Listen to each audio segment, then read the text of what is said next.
Time is 6:30 p.m. I'd like to call to order the City Council special meeting. Madam Clerk, please take the roll. Councilmember Donahue? Here. Councilmember Martinez? Here. Councilmember Pats? Here. Vice Mayor Medina? Here. And Mayor Bowders? Here. For the final agenda, council members, if you would humor me, as well as the members of the public who came this evening, welcome. What I'd like to do is, we have some of the committees that are before us this evening have a number of applicants, and some of them have one applicant for one position. I'd like to reorder the agenda in which we hear them. If that's okay with everybody, the proposed order I'd like to take these items in will be to hear item 6.1.2 related to, whichever one that, Aging, thank you. I couldn't find the name on that one. Aging first, 6.1.3 related to economic development second, 6.1.5 related to parks and recreation third, 6.1.6 related to the art committee fourth, 6.1.1 related to the bicycle pedestrian advisory committee fifth, and 6.1.4 related to the housing committee last. Is council okay with that? Yep. Yes. So I'll make a motion to amend the agenda as so instructed. Second. There's a motion by Mayor Bowders and a second by Vice Mayor Medina to amend the agenda as discussed. Madam Clerk, please call the roll. Councilmember Donahue? Aye. Councilmember Martinez? Aye. Councilmember Pats? Aye. Vice Mayor Medina? Aye. And Mayor Bowders? Aye, thank you. Ex parte communications. Have any members of the council spoken to any of the applicants regarding their application? Member Pats? No. Member Medina? No. Member Martinez? One applicant mentioned that he had applied, but we did not discuss it. Rob Fong. Okay. Member Donahue? No. No, I had none either. Public comment for the consent agenda or items not on this agenda. Members of the public who wish to speak for an item not on this agenda may do so at this time. Seeing and hearing none, we'll move to the action items. Item 6.1. Taking these in the order I discussed for the first three, council, unless the council wishes to ask questions of the applicants, there is an equal number of applicants to vacancies. The applications have all been received by council and available for our review prior to this meeting. So I will simply make the applicants available for questions unless you wish to speak to them, okay? All members of the public who wish to speak on each of these items will be afforded 1 minute to do so. These are not policy considerations, these are nominations. So on item 6.1.2, Madam Clerk, that's a resolution of the City Council of the City of Emeryville appointing a resident for a term commencing immediately and ending June 30th of 2019, and a second resident for a term commencing immediately and ending June 30th, 2020, to serve on the Commission on Aging. We have applications from Celeste Burrows and Kayla Sterling. Do any members of council wish to interview either of the applicants? Seeing no. Do any of the applicants feel the need to come and address the committee? Council? Seeing none. Is there public comment on this item? Seeing none, I'll entertain a motion. May I make a suggestion, because there are two different slots with different ending dates. So do you mind if you make a motion, I'll make the amend with a second? No, go ahead and make your motion, because I think we're on the same page. Okay, so I would like to nominate Kayla Sterling for the term ending June 30th, 2019, and Celeste Burrows for the term ending June 30th, 2020. I'd like to second that. There's a motion. The motion I was going to make. Okay, there's a motion by Member Martinez, seconded by Member Pats, to approve Kayla Sterling for a period ending June 30th, 2019, and Celeste Burrows for a period appointment ending June 30th, 2020. Madam Clerk, please call the roll. Councilmember Donahue? Aye. Councilmember Martinez? Aye. Councilmember Pats? Aye. Vice Mayor Medina? Aye. And Mayor Bowders? Aye. Those nominations are approved. Congratulations, Celeste. And I don't see Ms. Sterling here. I think she sent us an email. She couldn't be here. Yes. Okay, item 6.1.3 is a resolution of the City Council appointing a business representative to serve on the Economic Development Advisory Committee for a term commencing immediately and ending June 30th, 2020. We have one opening and one application, Rob Fong. Does anybody wish to speak to the applicant? No. Does the applicant feel the need to address the committee? No. Are there any public comment on the matter? Seeing and hearing none, is there a motion? So moved. Second. There's a motion by Member Pats and a second by Vice Mayor Medina to appoint Rob Fong to this vacancy. Madam Clerk, please call the roll. Councilmember Donahue? Aye. Councilmember Martinez? Aye. Councilmember Pats? Aye. Vice Mayor Medina? Aye. And Mayor Bowders? Aye. Congratulations and welcome to the EDAC. Thank you. Item 6.1.5 is a resolution of the City Council appointing a business representative to serve on the Parks and Recreation Committee for a term commencing immediately and ending June 30th, 2020.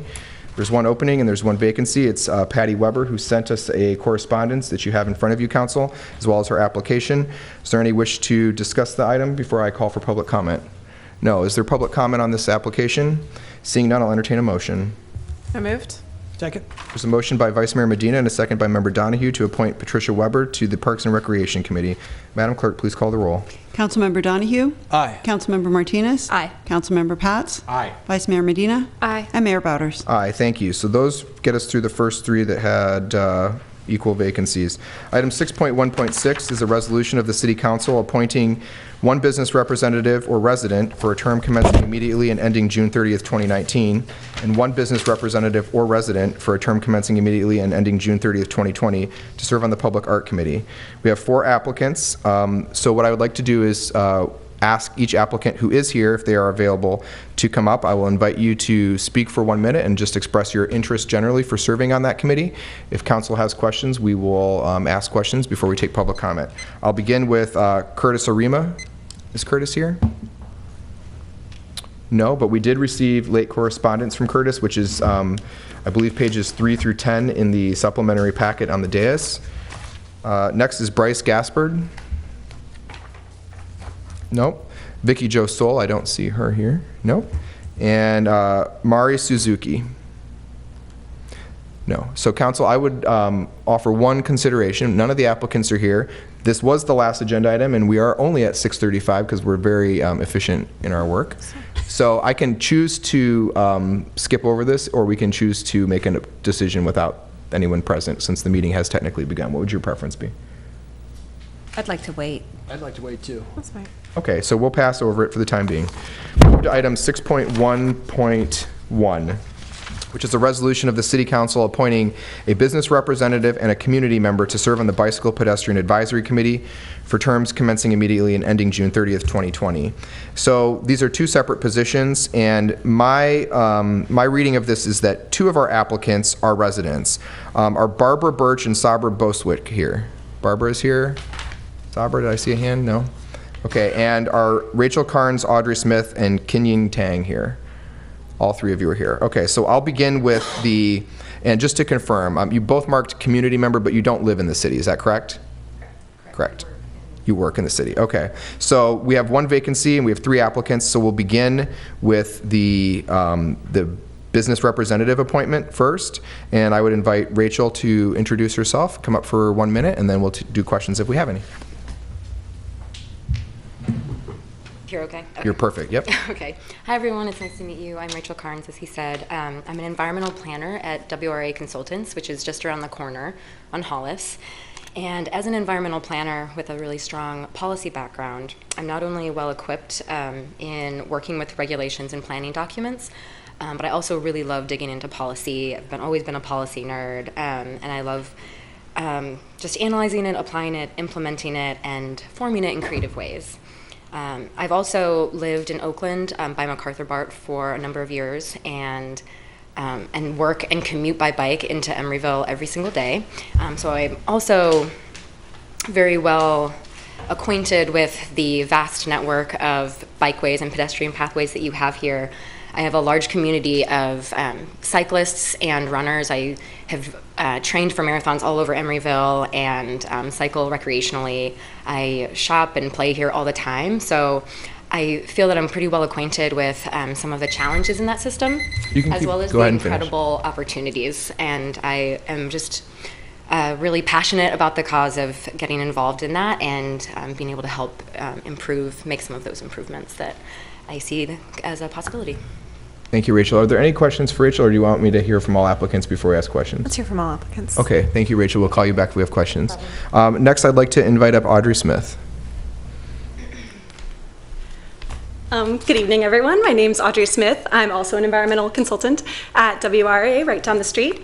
I'm really excited about the prospect of serving on this advisory committee, and I thank you for your time. I'm deeply passionate about alternative transportation for a number of reasons, which I highlighted in my application, and I think I'm a great fit for this committee because of my educational and professional background. I have degrees in ecology, sociology, and environmental health.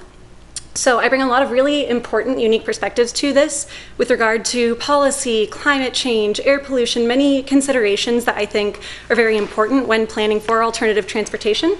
And like Rachel, I live without a car. I commute into Emeryville from Oakland every day. I love living without a car. I think it's one of the best decisions I've ever made, and I want to make this lifestyle as accessible to as many people around Emeryville as possible.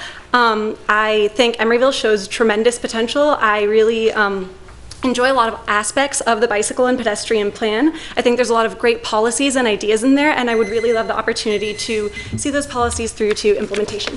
Thank you. Thank you. King and Tang.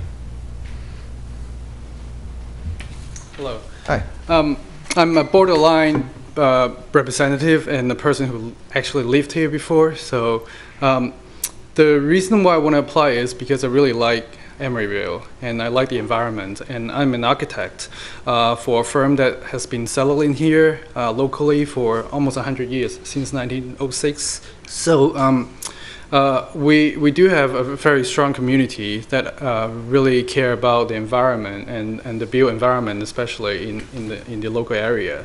And just happened that I attended the BPAC meeting last time, and 2 days after that, my colleague ran into an accident on the 40th Street, and immediately I sent my comments about what happened on that day on the 40th Street to the committee, to Marcy, and explain what happened. So I just really want to show my passion about keeping everybody safe in Emeryville, a place that I really like.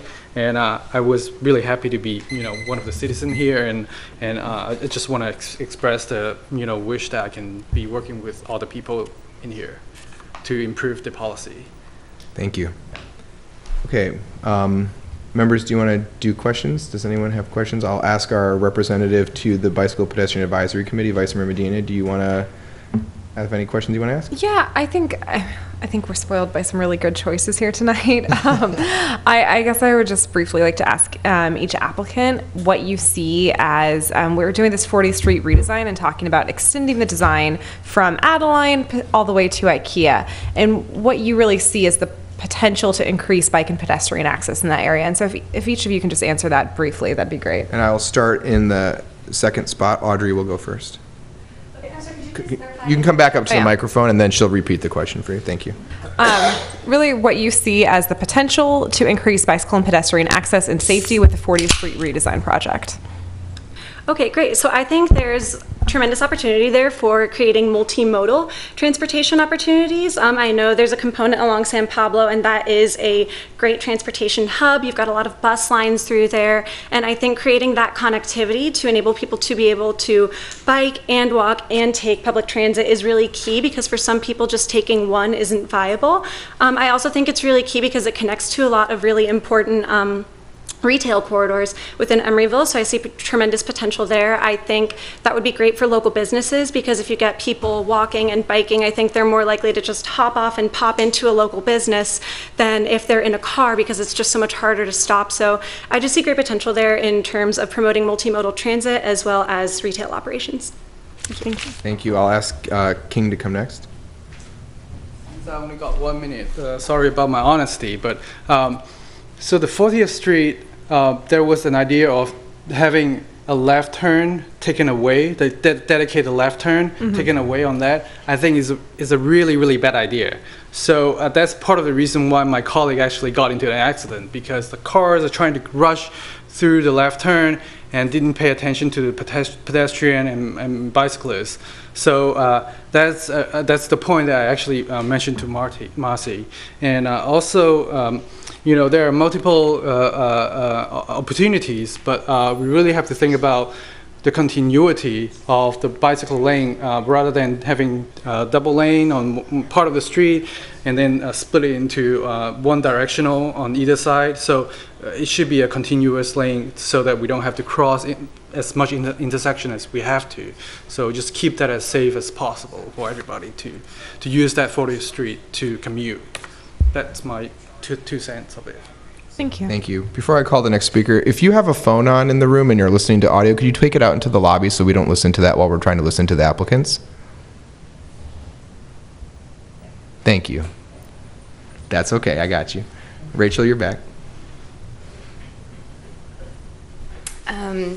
Yeah, so I bike and run along that access way or that pathway a lot. So I guess my the main thing that I think of when I think of that area is safety, and I think obviously that's why you guys are thinking about it too. I think that this might be naive of me, but I think one of the things that I would really like to see happen is just like building better bicyclist relationships, and maybe that's through some educational programming or some outreach to different agencies. But I think that would be one thing to kind of incorporate, because I think I don't know any cyclist or pedestrian, well, runner at least, who hasn't been practically forced off the road by a bus, which I get. They're trying to do their job and they're trying to get people from point A to point B. But I think that would be something that I'd really like to see discussion on. And other than that, going third, I would just second what Ken said.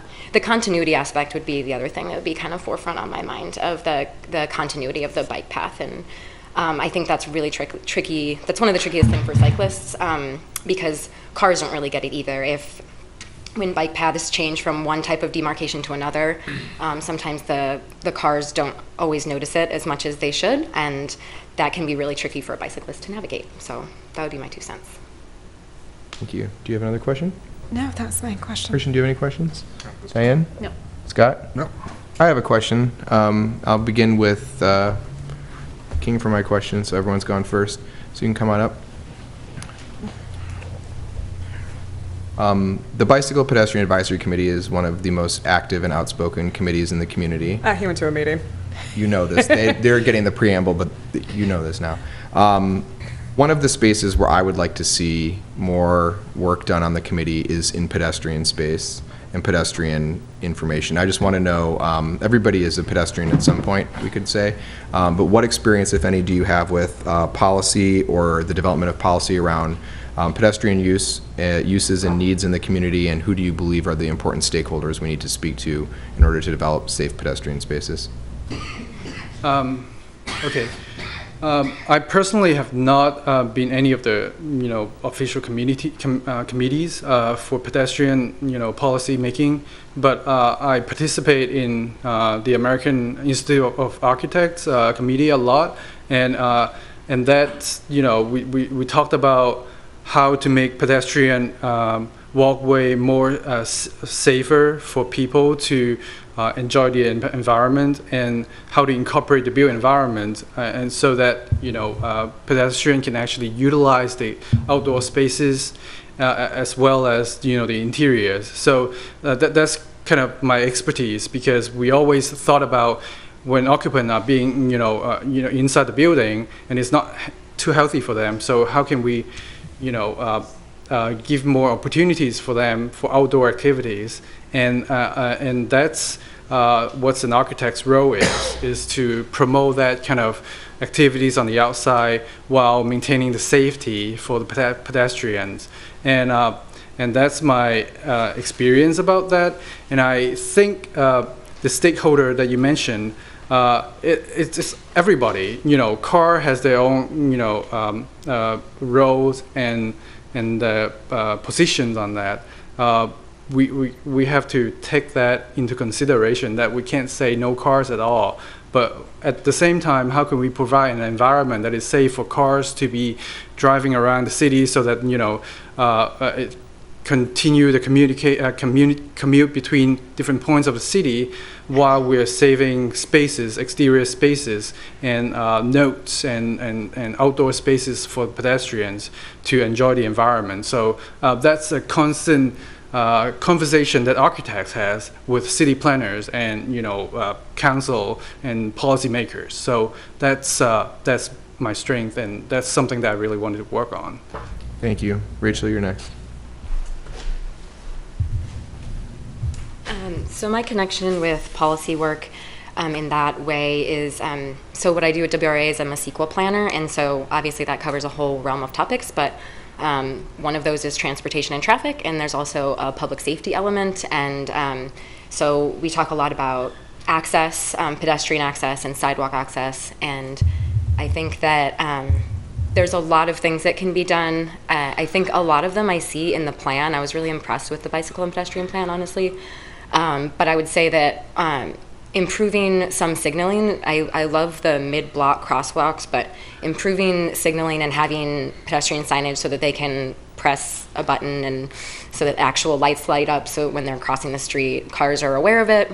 That would be one thing to improve that way, that kind of access and the utilization of the sidewalks. I think then after that, I would say improving the linkages, which I know is already in the process, but there's a lot more ways we can improve linkages between the Bay Trail and the Greenway. And I think making sure to improve those linkages by perhaps new sidewalks or repair of the sidewalks we already have between hotspots, between main shopping malls and between commercial districts and residences. Thank you, Rachel. Thank you. Audrey.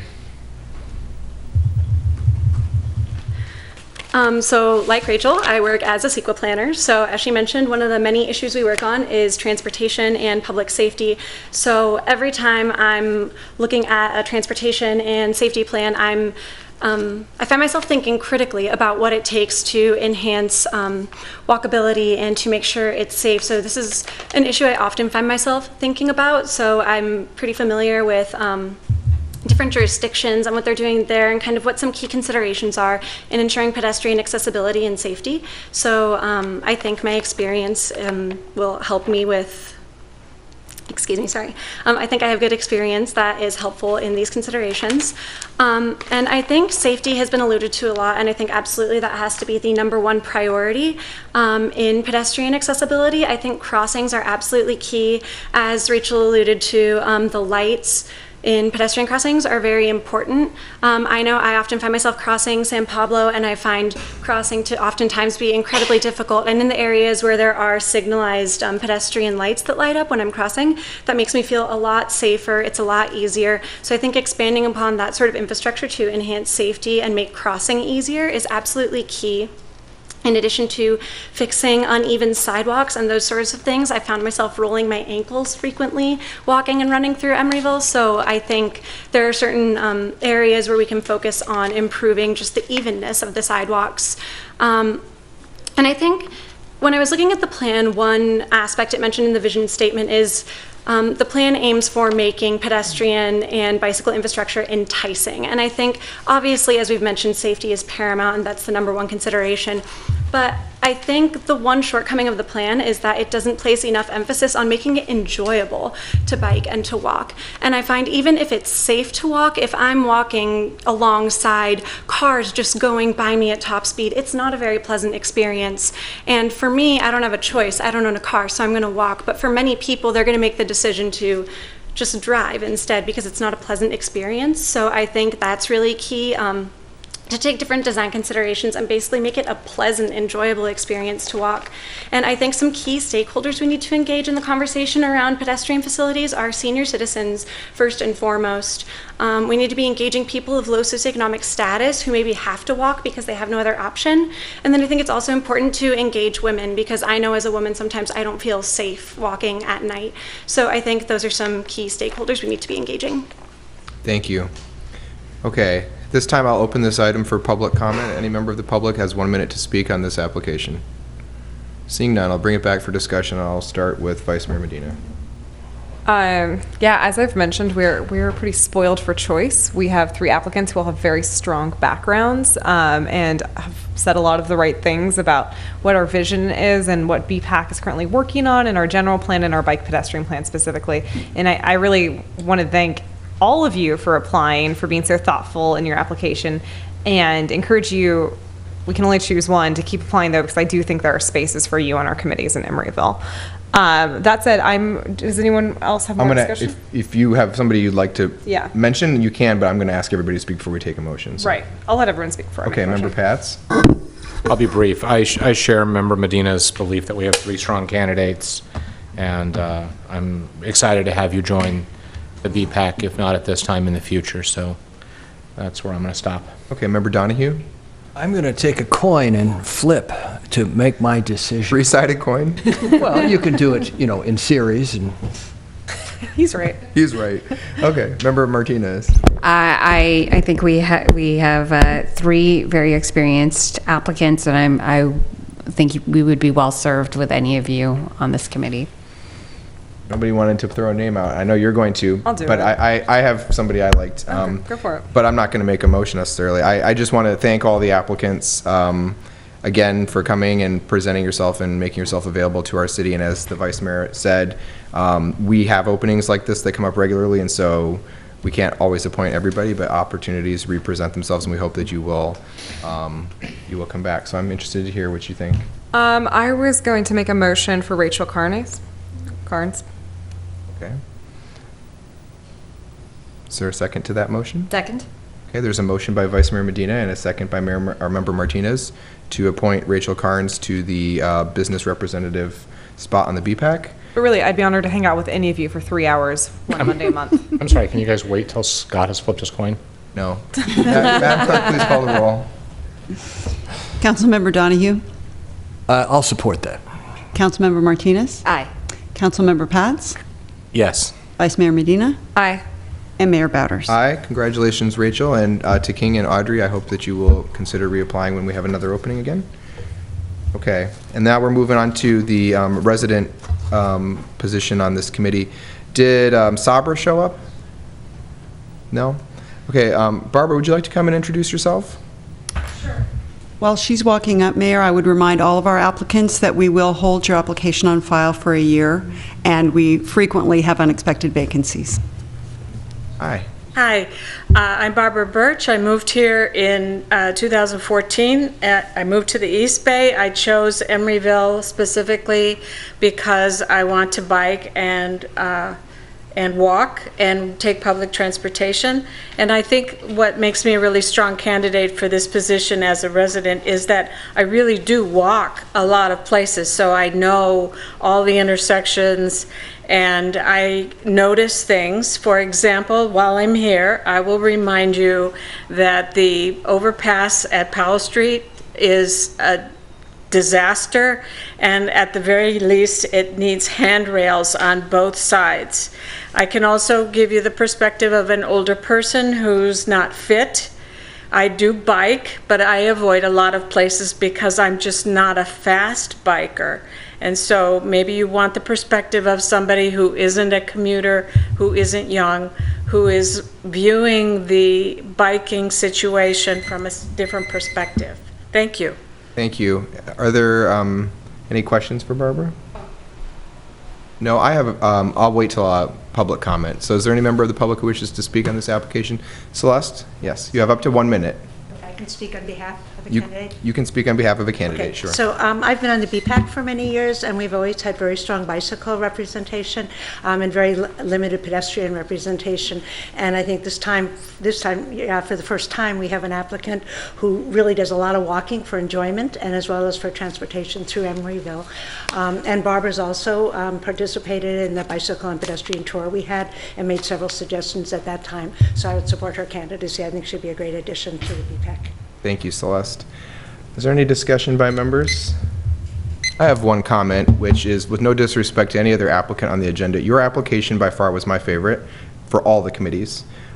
You addressed every single thing that I want to see in a committee member. As a senior, as someone who is very candid about your experience biking and walking, I think you do, to Celeste's very well-made points, possess the perspective of exactly who we want. I thought it was very telling that you divulged exactly how many pounds you've lost since you moved here through biking and walking, and I think that's exactly that told me more about you than anything else could have said. And so I'm grateful for your application. I'd like to move the nomination for Barbara Birch. Second. There's a motion by Mayor Bowders and a second by Member Martinez to approve Barbara Birch for the application of Bicycle Pedestrian Advisory Committee Resident Committee Member. Madam Clerk, please call the roll. Councilmember Donahue? Aye. Councilmember Martinez? Aye. Councilmember Pats? Aye. Vice Mayor Medina? Aye. And Mayor Bowders. Aye, congratulations. Thank you. You're welcome. You had me at Professor of Linguistics, by the way. Okay. I'll do one more quick check. Is anyone from the Art Committee application here? No. Okay. Do we want to deal with art real quick and then do the housing? Because the housing is going to be the long one. Yeah, let's do it. You want to just deal with art real quick? So we have 4 applications for 2 positions on the Art Committee. I'd like to call for public comment on the Art Committee applications. Seeing none, I would like to open by asking Member Donahue, our liaison, if he has any thoughts that he'd like to share with us. of what the needs of the committee are and which applicants he might support. Well, the committee needs people who can perceive aesthetic possibility in the built and yet to be built aesthetic environment. We have one applicant who has been on the committee in the past, and she's willing to do it again, and her field is public art. She's very experienced. Vicky Jo Sewell and she's both a business and a resident because she makes her business to make public art and earns a living doing it, and she's also a resident.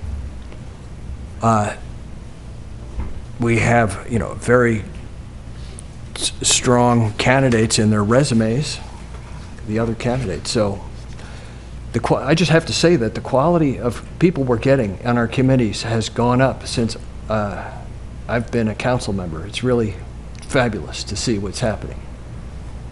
Thank you. Member Martinez? I know Vicky Jo, and I think she would be a great asset to the art committee, and I'd love to hear, Scott, do you have any thoughts on the other applicants? Are any of them here?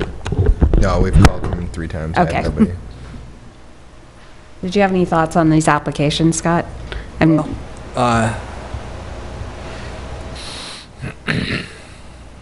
They all seem qualified. There's definitely one who's a professional artist with a lengthy resume that was submitted. Yeah, that we got, yes. Perhaps Listen we should to the other consider council him. members. Okay. What's up? No, I was going to say, are you asking to wait to hear the others? Yeah, I'd like to hear from the other council members, but I'm supportive of Vicky Jo Sewell taking the lengthier slot. Okay, Member Pats? I want to echo what my colleagues have said. I do appreciate the wealth of applicants, and I have met Ms. Sewell as well. So she is in the lead for me, but I don't have much to add. Okay, Vice Mayor Medina. Find myself in the same place, embarrassment of riches. Also echo support for Vicky Jo Sewell, and interested in hearing Member Donahue's recommendation for who could possibly be in the second spot as the most experienced artist among us.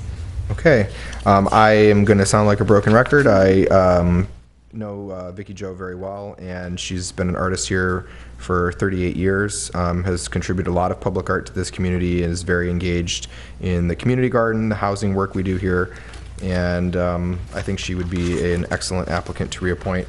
I would just note that Bryce Gaspard works at Bullseye Glass, and he was a strong contributor to the Cultural Art District application and that work, and served on the expert panel that was commissioned to discuss the Art Center. So I just want to provide that context, but I don't disagree with any of the prior comments about the other applicants. So with that, further discussion, or I'll accept a motion with a nomination. I'll make a motion for Vicky Jo Sewell for the term ending 2020 and Bryce Gaspard for the term ending 2019. I'll second. There's a motion by there's a motion by Member Martinez and a second by Vice Mayor Medina to appoint Bryce Gaspard to a term commencing immediately and ending June 30th, 2019, and to appoint Vicky Jo Sewell to a term commencing immediately and ending June 30th, 2020. Madam Clerk, please call the roll. Councilmember Donahue? Aye. Councilmember Martinez? Aye. Councilmember Pats? Aye. Vice Mayor Medina? Aye. And Mayor Bowders. Aye. They are approved. And that brings us to our last committee appointment for the special meeting, which is the Housing Committee. And so I can get a sense of who is in the room. Sabra, James Carl, thank you, James.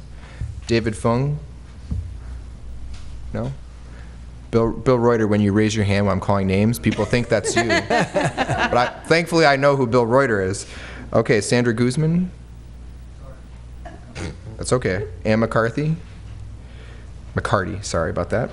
Mark Nagata? No. Rosalind Reed? Whitney Rubin? Thank you. John Velmoris? Okay, so we have 4 applicants here. Okay, and we have one position. So, council, we have 5 other applicants who have submitted applications that you have before you to consider, and we have 4 people who are here to take questions, and I'll begin with James Carl.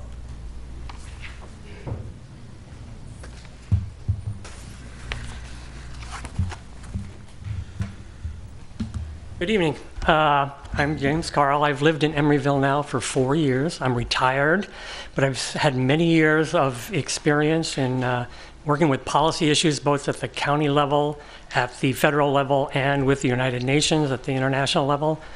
Also managed nonprofits. I chose the Housing Committee as the committee that I wanted to apply for as I sought to get back into giving something to my new community where I expect to spend many years.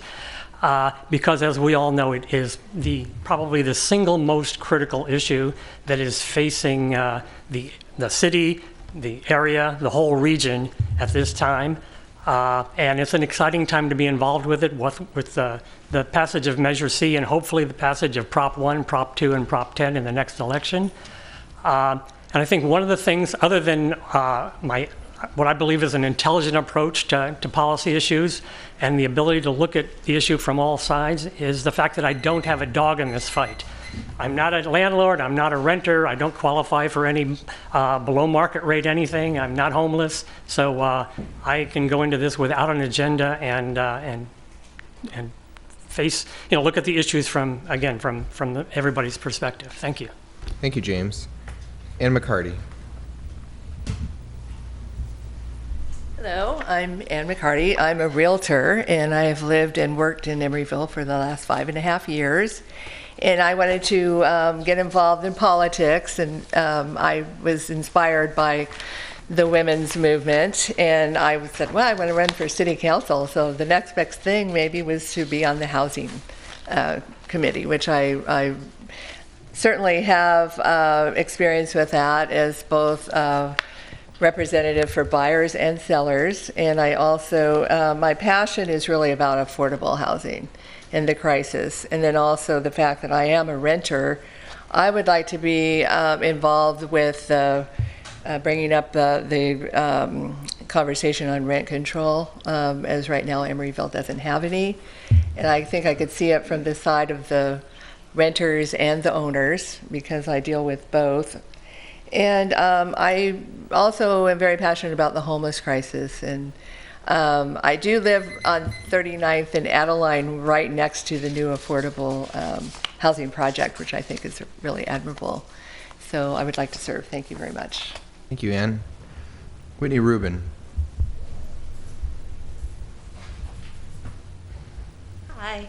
I've been living in Emeryville for about 5 years. The unit I'm in, actually, my in-laws bought when they were first married. Interestingly enough, I have a long history in Emeryville, not just myself, but my family. I worked previously for LA City Council member named Bill Rosendahl, and I was his senior planning deputy, having a master's in urban planning. And one of the roles that I did was housing. And I took on the housing portfolio in addition to the urban planning development portfolio, worked on issues that came forward, such as accessory dwelling units, SB 1818, anything else that came forward policy-wise. Housing is extremely challenging. The council member wanted to put up affordable housing a few blocks from him and decided not to fight his neighbors.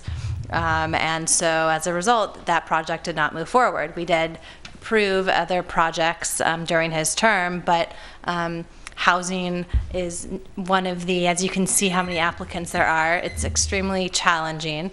And I'm here to offer my background and my education and my knowledge to help support. Thank you. Thank you, Whitney. John Vilmorris.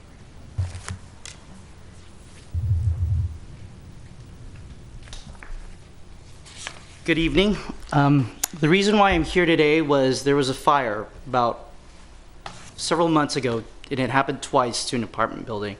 You probably all know about it, but if someone's that passionate not to put up housing in my neighborhood, then I should be passionate about positive growth in Emeryville, and that's why I'm here today.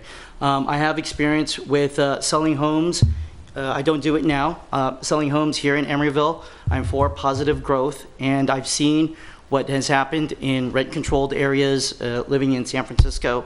So I want to give back to the city of Emeryville, which I've lived in for about 3 years and I love.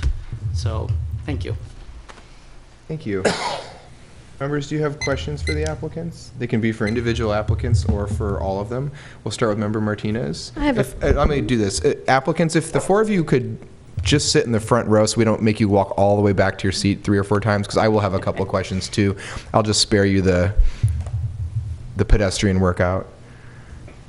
And go ahead, Diane. Okay, my question is, what potential solutions to the housing and homeless crisis would you like to see explored further in this city?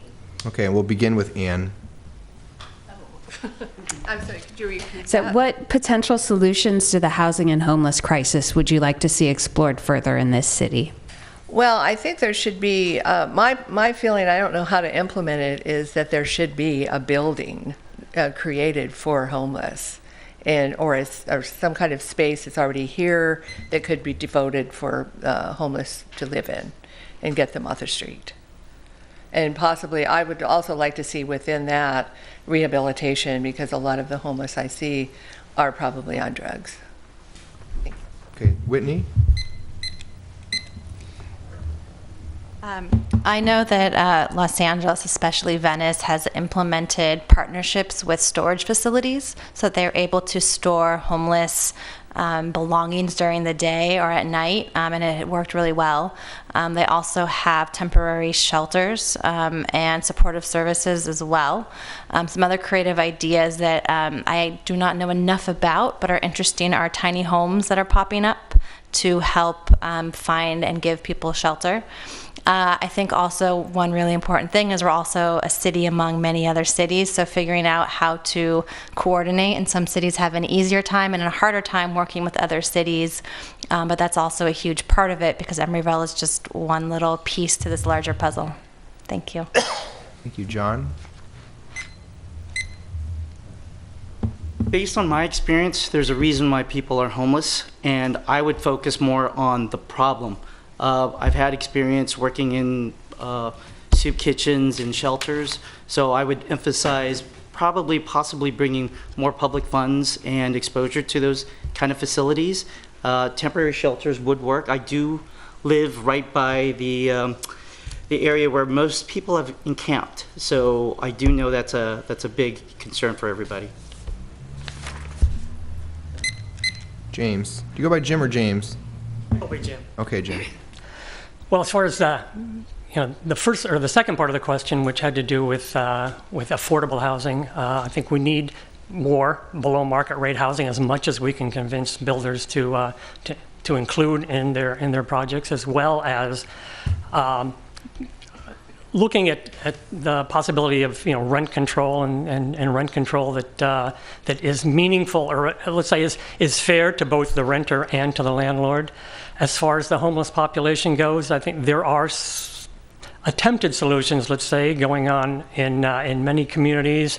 I think it need to take a look at what is being done, what may or may not be working, and then try to determine what is best for Emeryville with some input from the homeless themselves, and find out how they feel about any of these possible solutions. The last thing we need is a solution or a program that they're not interested in and won't participate in. Do you have other questions? Oh, that was my question. Scott, do you have any questions? Do you feel that our city's current state as a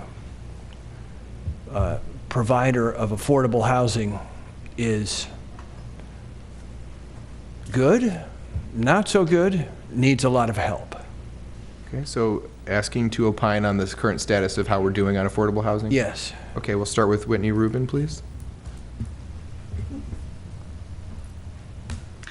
Well, I'll start by saying the fact that you have a building going up with 100% affordable housing is probably a huge accomplishment, given that I gave the example that my boss was not able to get one project through in a city right near him, in a location right near him.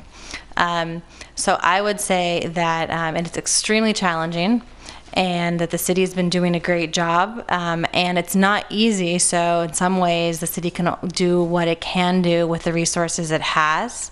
It's not easy to finance affordable housing. You have to get the right partner in to do it. And there's always, I should say, the ability to do more when possible, but sometimes there isn't actually the land available, so there are constraints. And so within those constraints, the city operates and the council members operate. So I will give the rating, because you asked, is it fair? I think you gave a ranking of 3, so I'll say middle high. Okay. Thank you. We don't need the clock. I'll stop the applicant if they're going too long. Okay. John Valmoris. I think you're doing a great job. And part of the reason is when I get the monthly, quarterly, well, the monthly newsletter, I do see in there tucked away about affordable housing programs below market rates. And I think the city makes a little bit of a donation for like a for the down payment, issues like that. And I also know with new construction here in the city of Emeryville, you fought very hard for the Sherman-Williams area for affordable housing, for BMR. So I know more can be done, but I think you're doing a great job. Thank you, John. Jim. I will have to admit that I'm not fully conversant with everything that's going on at this time. I would say from what I do know, I give you about a good minus. The minus being that I think that, maybe there needs to be a little bit more done in terms of rent control. And while there is some below market rate housing that is available, I think that there, again, could be more of that. And from what I see, that there will be more of that in the future. And hopefully that will bring you from a good minus up to a good or a great. Thank you, Jim. Ann? Yeah, I would give it really good because I know that I live right next to it's Estrella Vista. I don't know how many units are in there, but I know the population of Emeryville is only 12,000, and I think there's quite a few BMR units. I've sold quite a few. I've worked with clients who just can't afford to stay in Emeryville, and they want to own something just to pass down to their kids. And I think it's really important to have a lot of BMR property, and I think Emeryville is doing a really good job compared to other cities. So, and I have worked with the planning department. I hear it's not that easy to get a new project going, but I hear it's not the worst. Berkeley's the worst.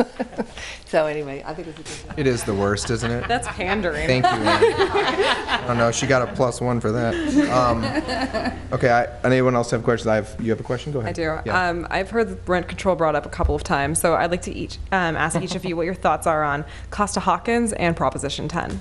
Can I refine your question? Is that okay? Would you be open to that?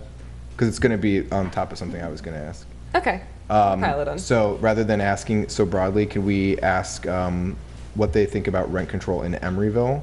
And what's that? Just go ahead and say it. We'll answer Allie's question. John, you're first.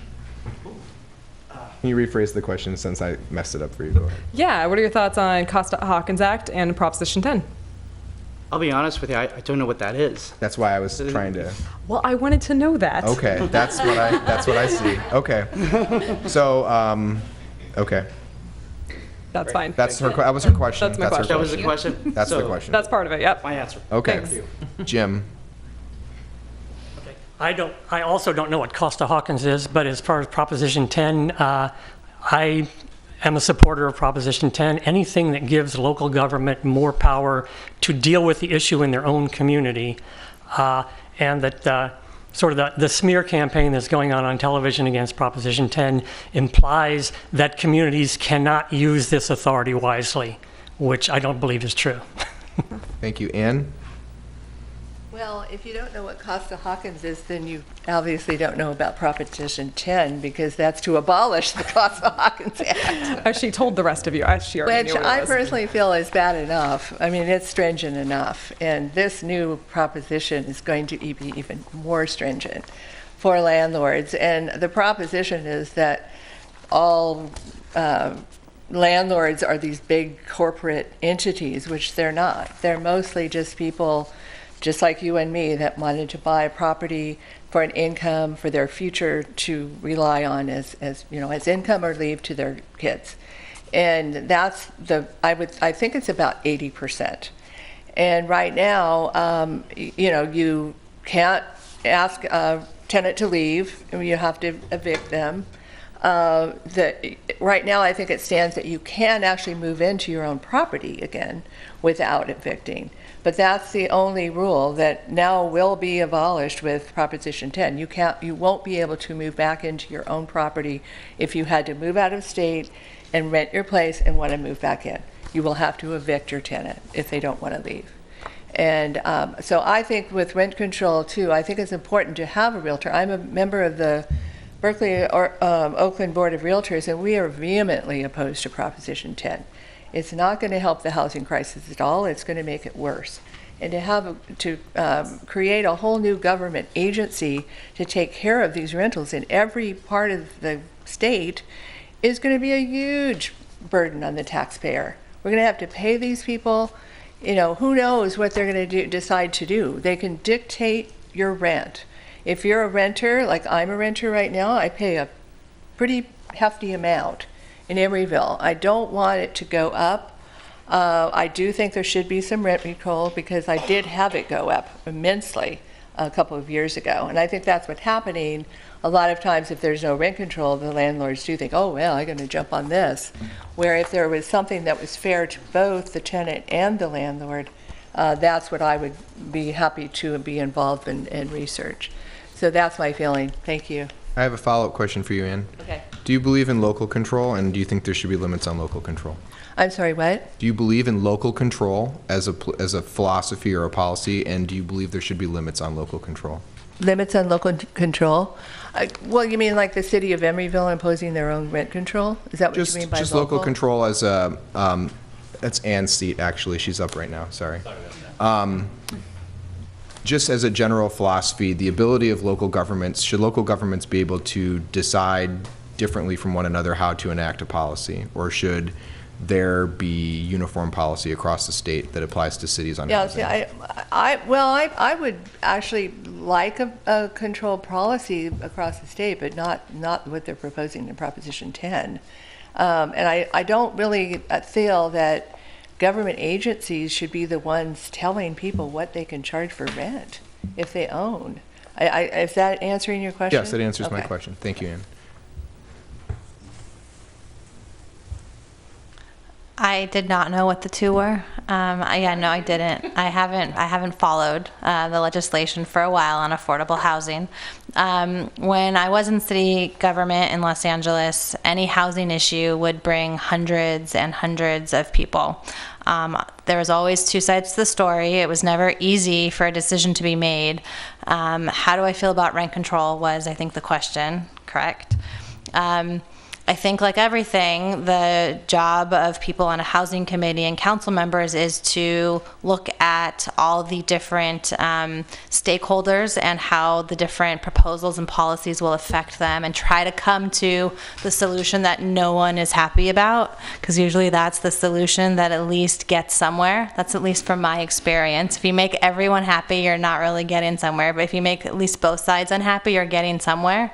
And so rent control affects people's lives and is very important to provide some stability. And then you do have your landlords and your mom and pops and people who maybe depend on that as their retirement. And so striking a balance is never easy, but it is important, and it's what California has chosen to do because we have so many people here and not enough housing.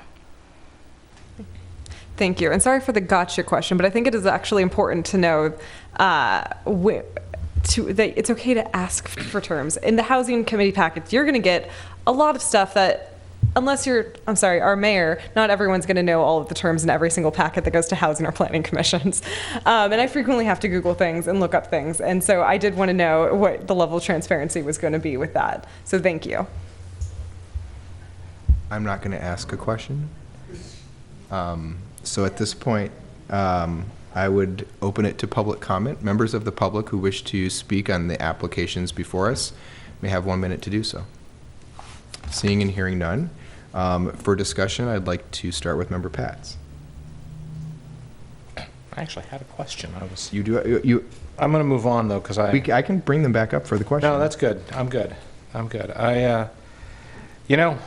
back to me because I want to tally some things up here, and we'll go from there. So Okay. I'm going to pass. Member Martinez.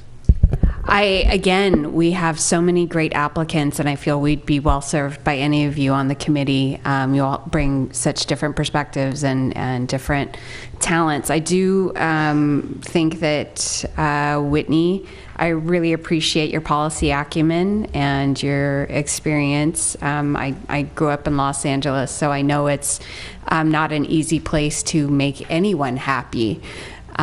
Serving in local government, so I'm going to be supporting Whitney. Hey, Member Donahue. I think when it comes to this issue, Whitney has got the right perspective that it's not going to make everyone happy, but there's something to be gained. I appreciate that rent control, I think, has done some things for Berkeley, for example, culturally. It has made it a unique place because they have long-term tenants who have been allowed to stay longer than a city without rent control. And I think there's a positive side to say about it. And I think it is a balancing act. And I think that properties and neighborhoods can be degraded by rent control. I've seen that in Berkeley. So I think that judgment has to be made. It's really a sensitive issue. And if our state does oppose or goes with Prop 10 and Costa-Hawkins is repealed, we're going to have to deal with that. So I support, I think Whitney would be my first choice on this. Hey, Vice Mayor Medina. I think housing is a really complex issue, and there's valid differences of opinion on it. But I definitely think that our city strives to have an empathetic approach towards housing policy, and every single one of us here knocked on doors and made phone calls for Measure C earlier this year together, and that was probably one of the highlights of my tenure here. Is that we as a council all came together to provide more affordable housing for our city. And I'm really proud of our residents for overwhelmingly voting for it, and I think that sets the tone for what the policy is that the people of Emeryville expect. So I want to make sure our committee is well equipped to deliver that. And so I'd echo what some of my colleagues said. I think that Whitney has good experience and also a perspective that I think is in line with other residents. Member Pats. Thank you. I was caught off guard by you not asking questions. That surprised me on this particular issue. I share the council's support of Whitney. I think there is some policy background. LA is one of, I don't know, was it about dozen and a half cities that has rent control. And so they've never updated it because of Costa-Hawkins, but being from that area, they're not impacted in quite the way that Emeryville is. We got to that dance way too late. And for the reasons my colleagues echoed, I just want to say, as we approach this, we have a lot of resources to bear and a lot of problems to solve. And so we need somebody with some policy experience, and we need somebody who can ask the right questions. And I really appreciated the fact that you had the opportunity to bluff your way through Costa-Hawkins and Prop 10, and you were open and honest. And so I'm going to ask that continue on the board. So those are my comments. I just want to thank all the applicants who are both here and who were not. I think all of you are very qualified. I want to clarify a couple comments made by applicants. Proposition 10 repeals the Costa-Hawkins Act, but it does not compel any city to enact its own rent control ordinance, which is why I had the local control question. Does not compel any city to enact rent control. Oh, I know that. Okay, so any city that wishes to do rent control would have to enact its own ordinance. And so I think what it did was give local control back to cities that are facing different constraints. I believe that rent control is one tool in the tool belt. It is not the appropriate tool in all circumstances or locations, but it is a tool for certain communities. And so I do support Proposition 10 personally, and the council does, I think, as well. I think we took a position on that. Okay. We have a huge task ahead of us, as Vice Mayor Medina discussed. The voters in the city approved Measure C. I'm very grateful to the voters for that, and to my colleagues for all their work and effort in support of that. And I agree with John that we need to build a lot more affordable housing, and there's a lot of work to be done on that. And so one of the things I'd like to, Madam City Manager, at a future date and time, is I would like to examine the size and scope of the Housing Committee. We have 9 applicants. We generally have 7 to 9 applicants. We have many qualified people here, and I would really like to explore ways to have our Housing Committee be as vibrant as it can be, in the same way our Bike Pedestrian Advisory Committee is, by really looking at ways we can do that. And I know that you're, like me, very vested and tenured in the housing world, and so maybe we can have a conversation about that. Mr. Mayor, also, I'm not sure if the council has a liaison to the Housing Committee currently. Well, that's one of the things I want to talk about. It's the only advisory committee that did not select. We offered, when we started that process, we offered them the option to do that. Parks and Rec. Oh, Parks and Rec doesn't either, sorry. And I think that that's something worth revisiting in light of Measure C, is having a council liaison. And without being presumptive as to how we would do that, I'm sure there's interest up here to do that. So those are for another day, but I just want to flag those now, because I think that there are many talented people in the room who could do good work for us. So with that, I'll entertain a motion. I'll make a motion to appoint Whitney Rubin. I'll second. There's a motion by Vice Mayor Medina and a second by Member Pats to appoint Whitney Rubin to the Housing Committee for a term commencing immediately and ending June 30th, 2019. Madam Clerk, please call the roll. Councilmember Donahue? Aye. Councilmember Martinez? Aye. Councilmember Pats? Aye. Vice Mayor Medina? Aye. And Mayor Bowders. Aye. Congratulations. Thank you to all of you for coming and answering our questions. I'm very grateful to you for that. Madam Clerk, the time is 7:31. That meeting is adjourned.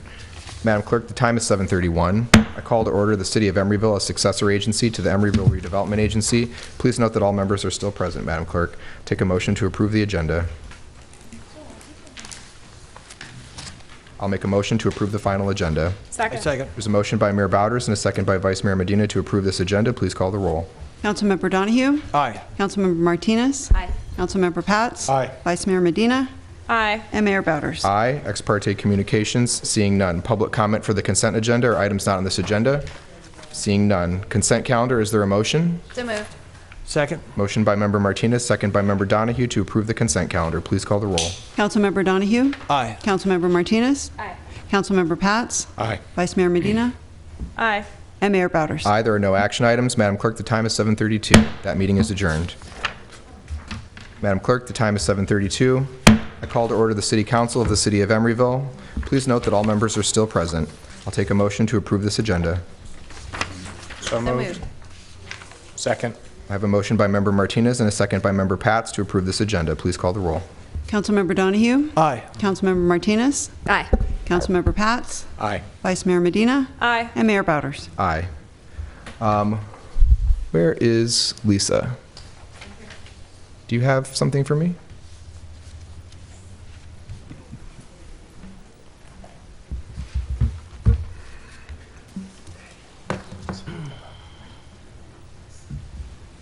You don't, do you? I left it in my office. Mm-hmm.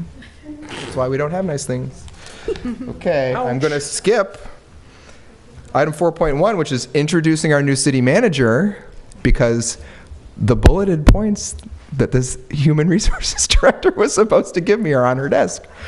You can go get them, because I'm going to honor some people in the meantime. So, traditional, you want to introduce yourself? I missed public shaming on the agenda. Public shaming is always on the agenda, and especially when the HR director is like, I have a list of bullet points for you. This is the list she wants read. Speak to this list only. I was like, great, give it to me.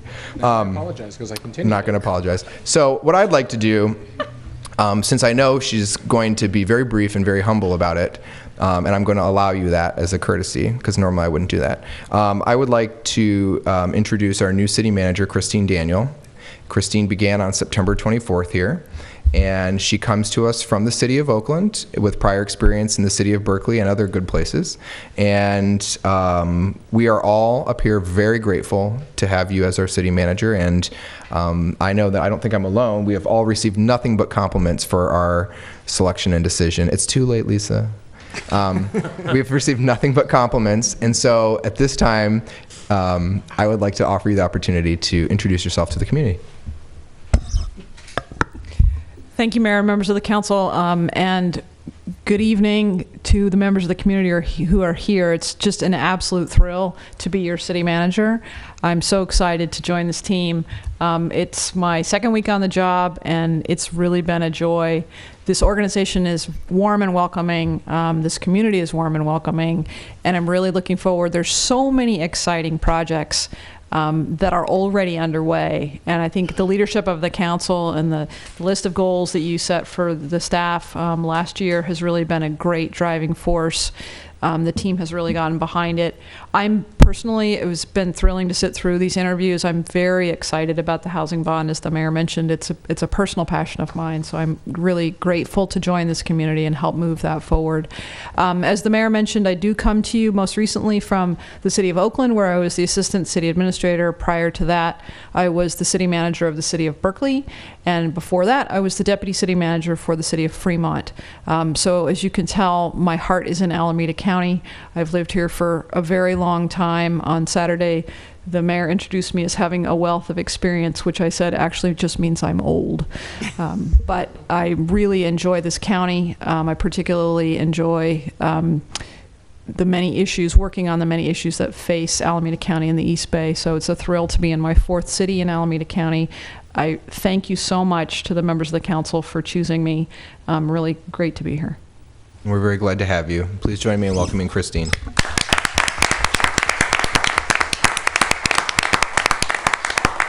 Okay, item 4.2.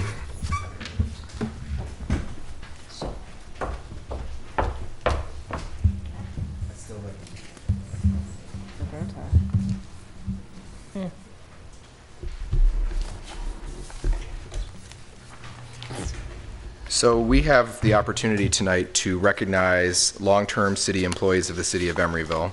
So we have some honors for several people who have served our community for a very long time. I'm going to attempt to make myself a little space. Okay. So I'd like the department head that oversees the appropriate staff person to join me. So the first will be Pedro and Valencia Miles.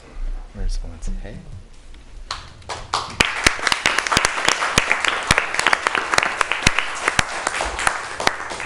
So the first group of people I'm going to introduce and recognize this evening are all celebrating their 20th year with the city of Emeryville.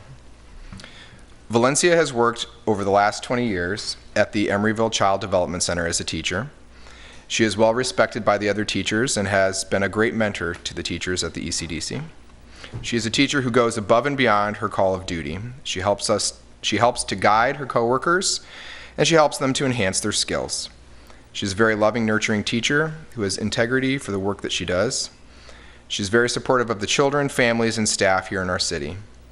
You can see that her passion is to teach because she always gets down to the children's level. That's not a comment on your height. I don't know who wrote this.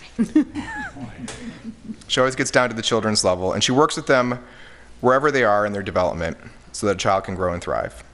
Please join me in congratulating Valencia on her 20th year.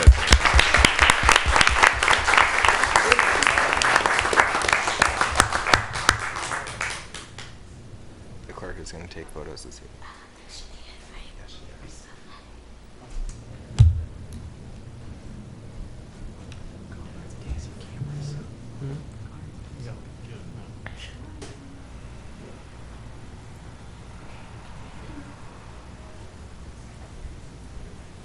Next, Chief Tejada, would you join me? I believe you're actually with me the rest of the show. We have a very tenured police department. So could you join me over here? Well, I'd like to invite up Sergeant Richard Lee.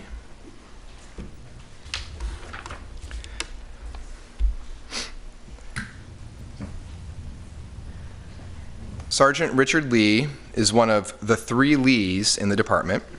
His twin brother Mike is also a sergeant, and his sister Jamie is a dispatcher. Sergeant Lee joined the Emeryville Police Department in August of 1998 upon graduation from the Northern California Regional Training Center Academy. In Sergeant Lee's 20 years with the department, he has spent 15 working as an officer on patrol. In 2013, Sergeant Lee was promoted to the position of sergeant, and he is currently assigned to field services. Sergeant Lee's passion is defensive tactics, and he is the department's lead instructor. He's also part of our newly formed Peak Performance and Peer Support team. Please join me in congratulating Sergeant Lee.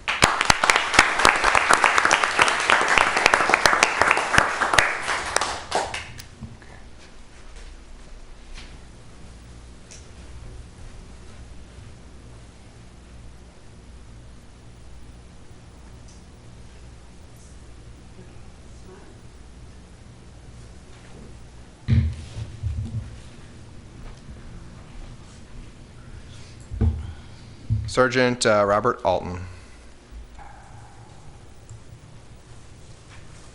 How are you, sir? Good. So Sergeant Alton joined the Emeryville Police Department in 1997. He has served in patrol as well as in our detective section. During his time in detectives, Sergeant Alton took on some very challenging cases and solved multiple homicides, including one in which he had to track down a suspect who fled to Georgia after committing a murder here in Emeryville. Sergeant Alton is a former defensive tactics instructor as well as a field training officer. Sergeant Alton promoted to the rank of sergeant in 2010. He is currently working in our field operations division and is our field training sergeant. Sergeant Alton is well known for being at his best when things are at their worst. Over the years, he has been the supervisor during some of Emeryville's significant events and always handles the situation with calmness and resolve. And I want to personally thank him for his work when we had an incendiary device at the garage across the way from the Amtrak earlier this summer. Some of you may know we had the Amtrak station closed. The response that was provided was led by Sergeant Alton and his team. It was spectacular. I received compliments from the Birch Police Department that came out with assistance dogs. I received support and praise from the Alameda County Sheriff's Department, and on behalf of the city, I would like to extend my gratitude to you. Thank you. Thank you.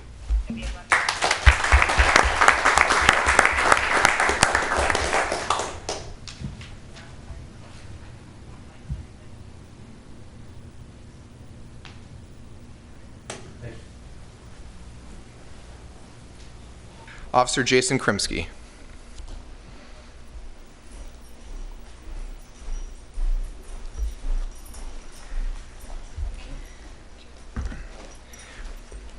Officer Jason Krymsk has also been with the department since 1997. Jason was originally assigned to patrol but made his reputation in investigative. Officer Krymsk is well known for his ability to solve our crimes. His peers often joke about Officer Krymsk discovering what the suspect's grandmother had for breakfast. When he and the detectives worked multi-jurisdictional cases together, it was not uncommon for detectives from the other much larger departments to ask Officer Krymsk for guidance. Officer Krymsk is also a mentor inside the department, can often be seen investing time and energy into our newest officers. Join me in thanking Officer Krymsk for 20 years of service.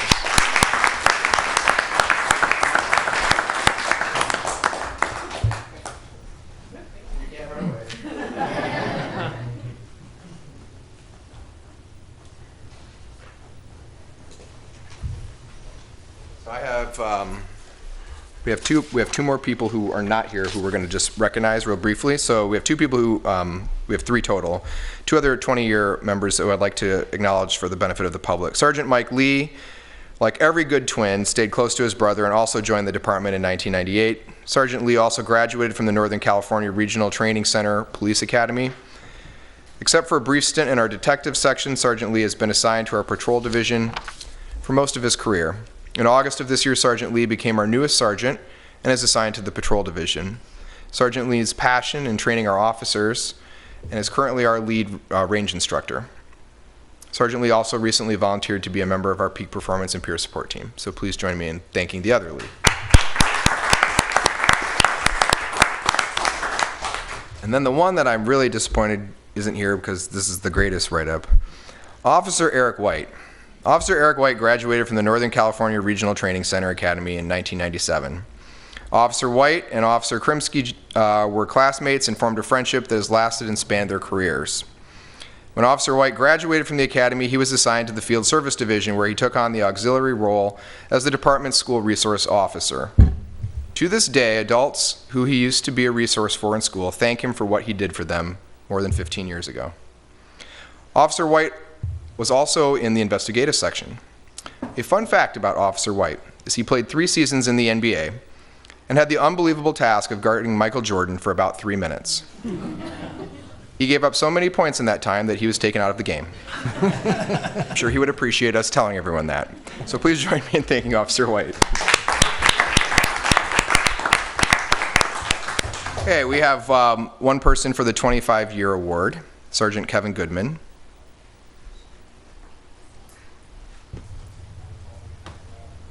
Come on up here. Sergeant Kevin Goodman was a lateral hire from the Alameda County Sheriff's Department in 1993. Sergeant Goodman has done multiple tours in both field services and investigations. He has been a canine handler and a field training officer. Sergeant Goodman is one of the most well-respected officers in the department, and he deserves every bit of that accreditation. Sergeant Goodman promoted to sergeant in 2013 and is currently assigned to field services. Kevin is also the sergeant of the department's canine unit. Sergeant Goodman takes his role as mentor seriously, and the officers who are fortunate enough to be on rotation with his team come away with the experience and wisdom of a well-rounded officer. And I would just, as a personal anecdote, I have a very deep personal affection for Sergeant Goodman. As a resident before I was on the city council, he was a beat officer in my neighborhood, and I just have a lot of respect for this man and how he does his job, and I'm very grateful that he's an employee here and also a friend of mine. Thank you.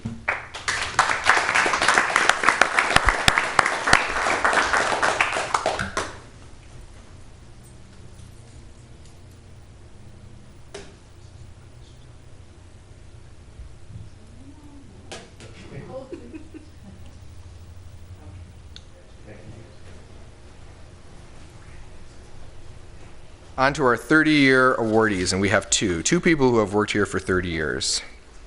Duchess.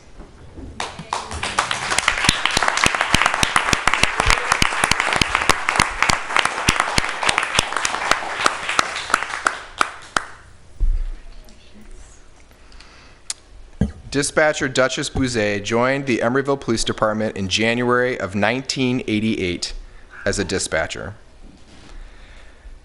To this day, Duchess has a can-do attitude and brings a wealth of institutional knowledge to our department. She is a champion for all those at dispatch.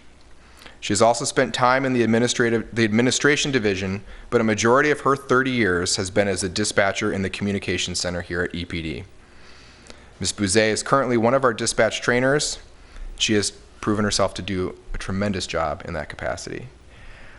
I can't imagine working any place for 30 years. I can't imagine being a public servant for 30 years. The trials and challenges that you face year in and year out, especially in a position like dispatch, where you field all 20,000 calls for service that the city of Emeryville receives every year for emergency, believed emergency, all the things in between. It takes a very special person to have that kind of commitment to our city, to the people who live and work here, and to the team that you serve with, who all benefit from that persistence, that perseverance, that patience, and that knowledge. I am, on behalf of the council, I know I'm not alone, very grateful to you for 30 years of service, and it's a pleasure for me to have this position right now to thank you and honor you for that. Thank you.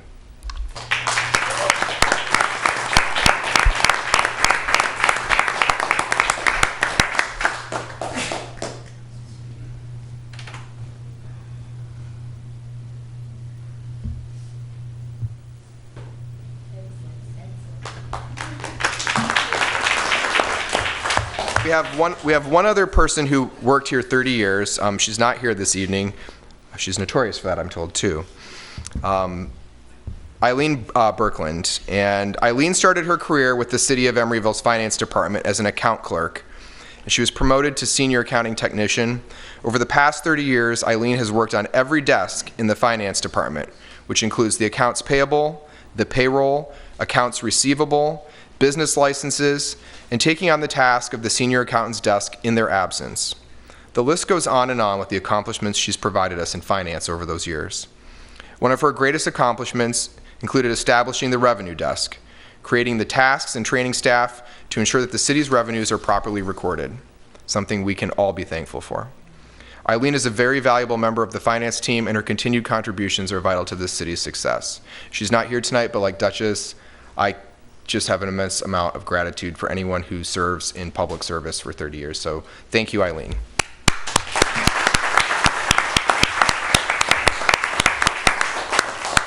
Item 4.3 is a proclamation acknowledging Domestic Violence Awareness Month.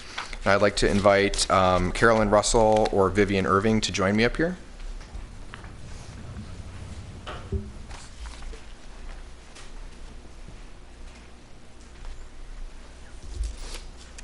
And Chief Tejada as well.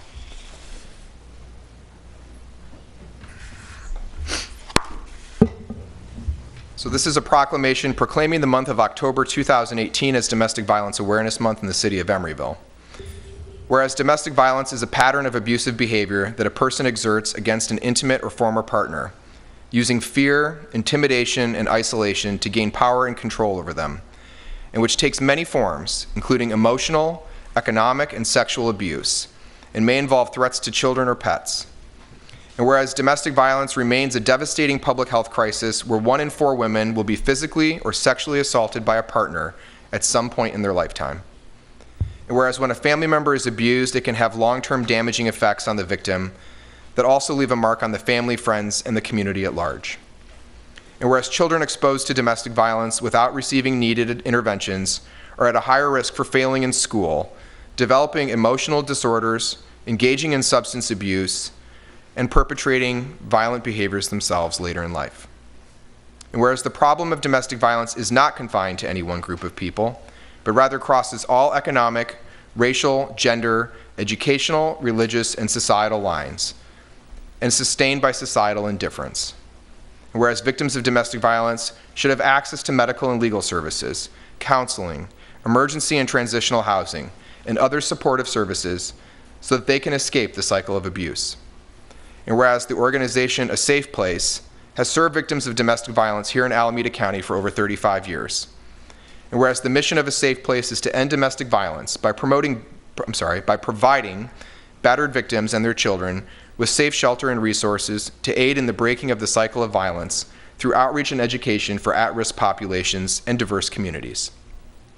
And whereas the Alameda County Domestic Violence Survivor Service Advocates provide more than 45,000 client services annually, including crisis response calls, requests for legal services and representation, emergency shelter, transitional housing, and housing placement, and counseling services countywide. Now therefore be it resolved that as mayor of the city of Emeryville, and on behalf of the city council, I hereby proclaim October 2018 as Domestic Violence Awareness Month in the city of Emeryville, as we stand together to protect survivors, bring offenders to justice, and highlight the importance of combating domestic violence in our community, helping to build a culture of safety and support for all those who are affected. Proclaim the second day of October 2018 at a regular council meeting by the mayor of Emeryville. And I would like to invite you to say anything. Would you like some remarks? Just Come on up.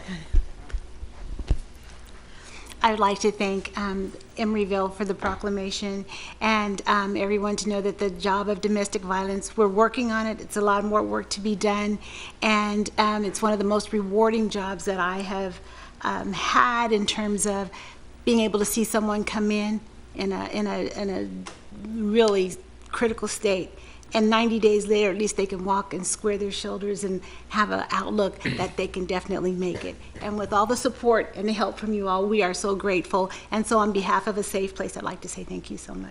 Thank you.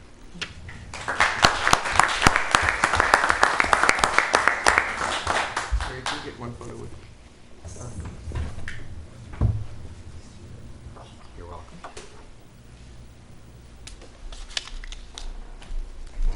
Yeah, we'll go around.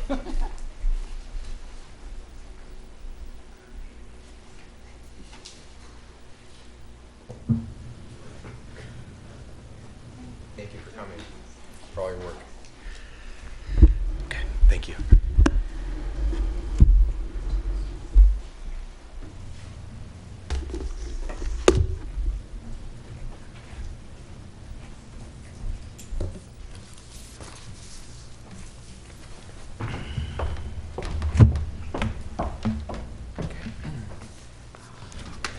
Item 5 is announcements of commission and committee vacancies. Madam Clerk. No announcement tonight. Okay, item 6 is council member special announcements or reports on meetings attended. Member Pats. My meeting was canceled, so nothing. Member Medina. Nope, nothing to report. Member Martinez. A couple things. So on November 1st, East Bay Community Energy, the Alameda County's new electrical provider, will be enrolling our residential customers. And there is an opt-up.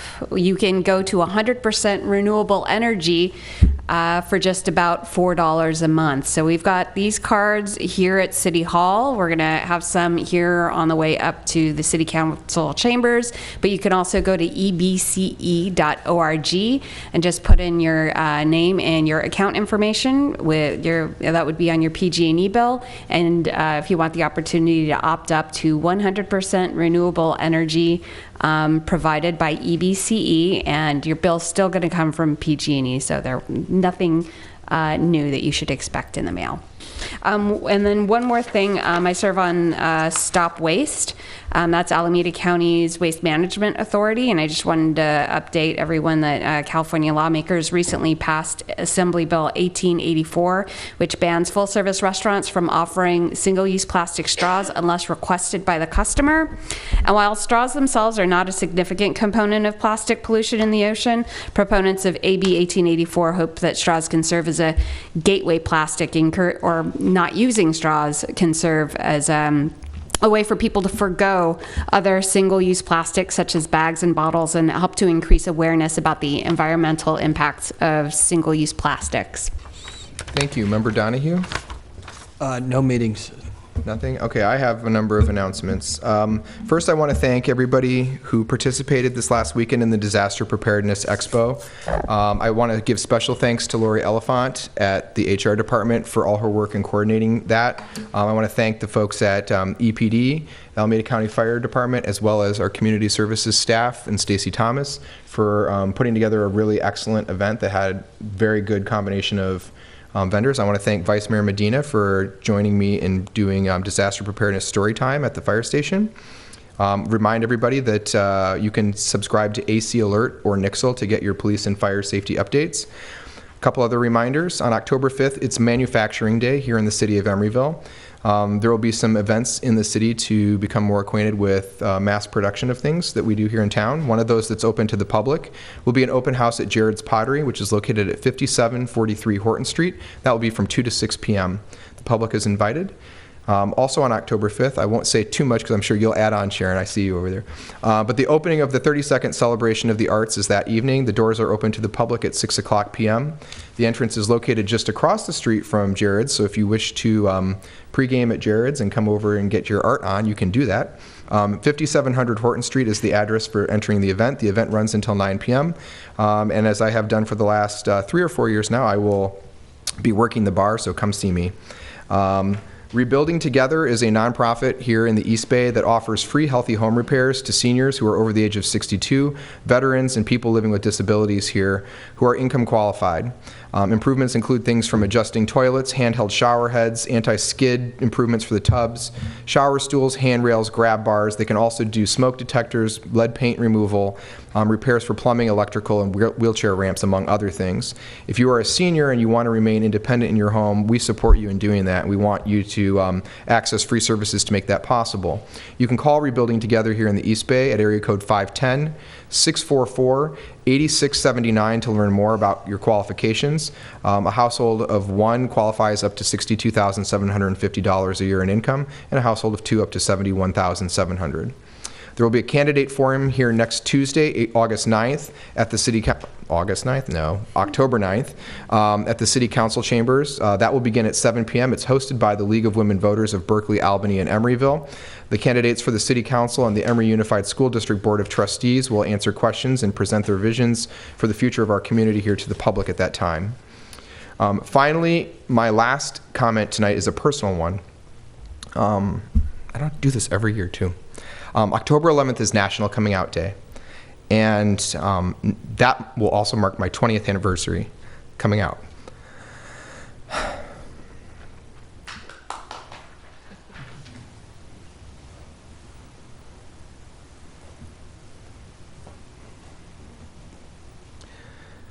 According to a study by the University of Chicago, LGBTQ youth are 120% more likely to be homeless than their heterosexual peers. They experience depression, suicidal ideation, and housing security at much higher rates. I know this intimately. Many people focus on Pride every year. I would ask our community to seriously consider doing something to support people who are not comfortable being out in our community this October 11th. Make your workplace, your home, or your school more hospitable and accepting to young people. Tonight I'm calling on action. I'm asking for my straight friends, my allies, my colleagues, members of the LGBT community to recognize that even though we live in the Bay Area, hate and prejudice are realities even here. I have met many youth in our community and our surrounding communities who struggle every day with their sexual orientation or gender identity. Many of them do not have someone to talk to. They do not have family that love them or people who will support them. They do not feel safe where they are. It is very important to be present for other people, especially children. Children who struggle with sexual identity, gender identity, sexual orientation, live in fear many days. You do not need to be a counselor to be someone's friend. You do not need to be an expert on their issues to be compassionate. You only need to be a willing ear, a loving person, and a provider of a safe space. If you would like to learn more about how you can make your spaces safe, welcoming, and inviting to other people, I encourage you to go to GLSEN, www.glsen.org. Consider downloading or purchasing a safe space packet. I first presented this to my sister 15 years ago. She posted a safe space sticker on her door at the university where she is a professor. 4 days later, the first student came to her and came out to her. My sister did not know what to do and called me. I told her she did not need to do anything more than be there. Since then, she's had more than a dozen students come out to her at St. Mary's College in Indiana. If you are an ally, if you are a supporter, if you believe that all young people, regardless of who they love, deserve to have a place in our community, think of ways in which you can be a simple step into making this place a safe place for them. Thank you. City Manager's report. So on a different topic, Friday is a big day for Emeryville, but I also just want to mention that Oktoberfest is Friday to be celebrated at our senior center. So from 5:30 to 8, we welcome everyone for polka. So in the midst of all the other celebrations, we can polka. That sounds awesome. Okay. Are there ex parte communications from members for items on this agenda to my left? Yes. Vice Mayor Medina. Regarding the final agenda item, 12.1, I met with some members of Renew Financial. Member Pats? As did I. Member Donahue? No, I did not meet with them. Okay. Member Martinez? I did meet with a representative from Renew Financial. Okay, and I met with Jonathan and Cisco from Renew Financial as well regarding item 12.1. Okay. Public comment for the consent agenda or items not on this agenda. Items not on this agenda, members have 3 minutes to speak. Sharon Wilcher. Good evening. This won't take 3 minutes because I'll be running back to my computer and my to-do list, but I'm here tonight to invite the community to 32nd Annual Emeryville Art Exhibition. The show will run from Saturday, October the 6th through the 28th, and it's open every day from 11 to 6. It's free. And thank you so much, Mayor Bowders, for mentioning the opening reception, which is this Friday evening from 6 to 9. Live music and always a wonderful party and fantastic art. We have 115 artists this year, 165 pieces of work. And I thank you also for the directions. We sort of invented an address because of 5700. It is in the 5700 block of Horton Street. But, it's been really interesting. Emeryville is a small city, but every time we move to a different space, it gives me the opportunity to see a little bit more intimately the couple of blocks that we're close to. And this is really well, it's part of the cultural district, and with Jared's Pottery across the way, the Zentner Collection, et cetera, it's a really nice little area. Also, I wanted to mention a thank you to Nasser Azimi with East Bay Therapeutics and East Bay Drone Zone for providing the space this year. So I thank you, and look forward to seeing everybody on Friday. After polka, between polka, all of the above. And welcome to you, Kristine, Daniel. We're happy to see you here. Thank you. Thank you, Sharon. We will look forward to a great event, as usual. Other members of the public who wish to comment on items not on this agenda or the consent calendar? Seeing none, I'll move to the consent calendar. Are there members who wish to pull anything? Seeing none, I'll take a motion. Moved. Second. Motion by Vice Mayor Medina, second by Member Martinez to approve the consent calendar. Madam Clerk, please call the roll. Councilmember Donahue? Aye. Councilmember Martinez? Aye. Councilmember Pats? Aye. Vice Mayor Medina? Aye. And Mayor Bowders. Aye. We are on to item 11, which is our public hearing. 11.1 is a resolution of the City Council of the City of Emeryville authorizing the Chief of Police to issue an annual cabaret license to Trader Vic's for calendar year 2019. And Chief Tejada. I would ask, are there members of the public here to speak on this item? Chief Tejada, may I ask you, are there any changes from last year's application? None. Members, do you wish for a presentation or may I waive? Absolutely. Waive. We will waive presentation this evening. Thank you. Excellent, thank you. Thank you. At this time, this is a public hearing. Madam Clerk, the time is 8:06. The public hearing is open. Members of the public who wish to speak on the application for a cabaret license have 3 minutes to do so.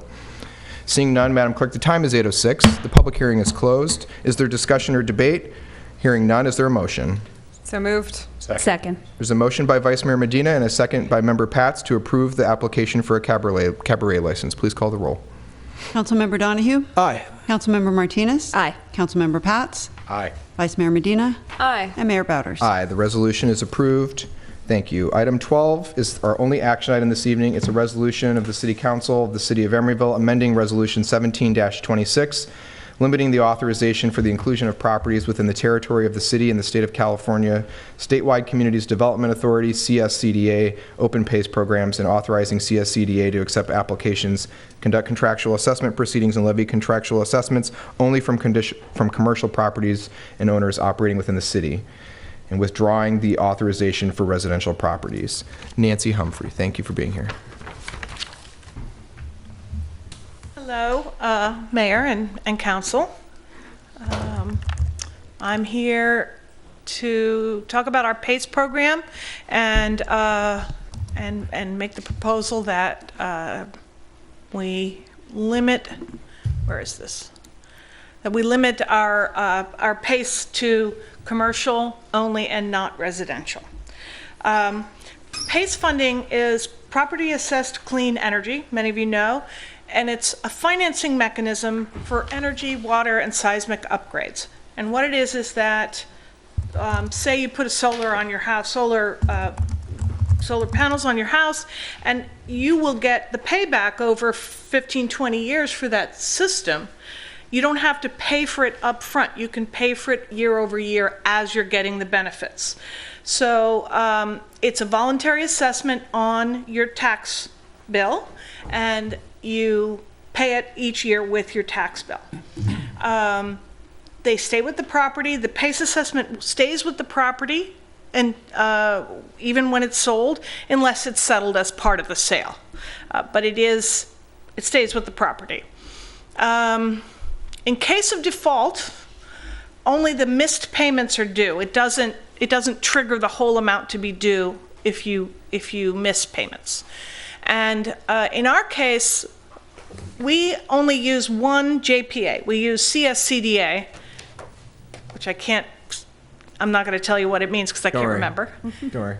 Pardon? Don't worry about that. Yeah, okay.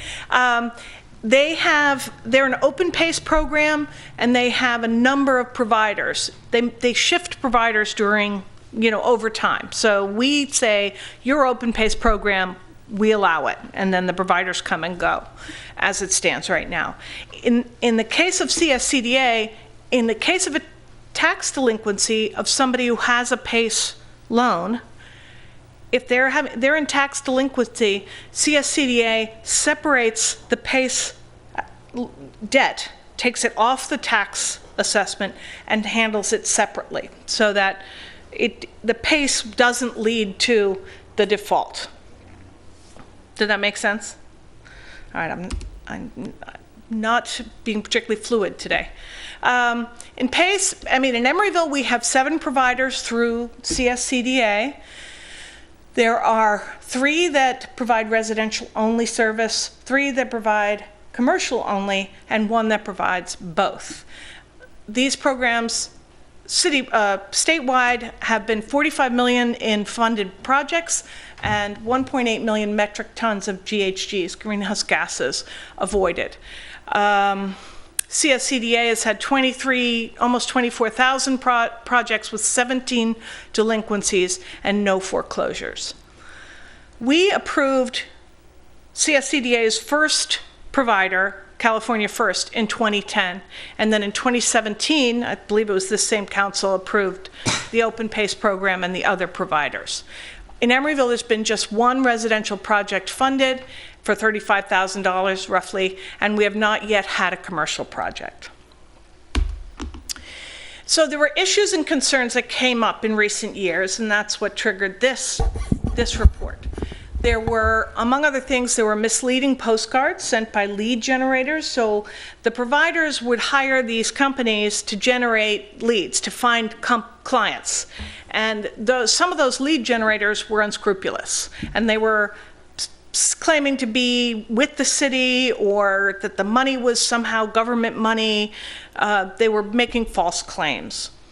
Also, prior to this year, to April of this year, lenders could extend financing based on the value of the home rather than the owner's ability to pay, the owner's income and ability to pay.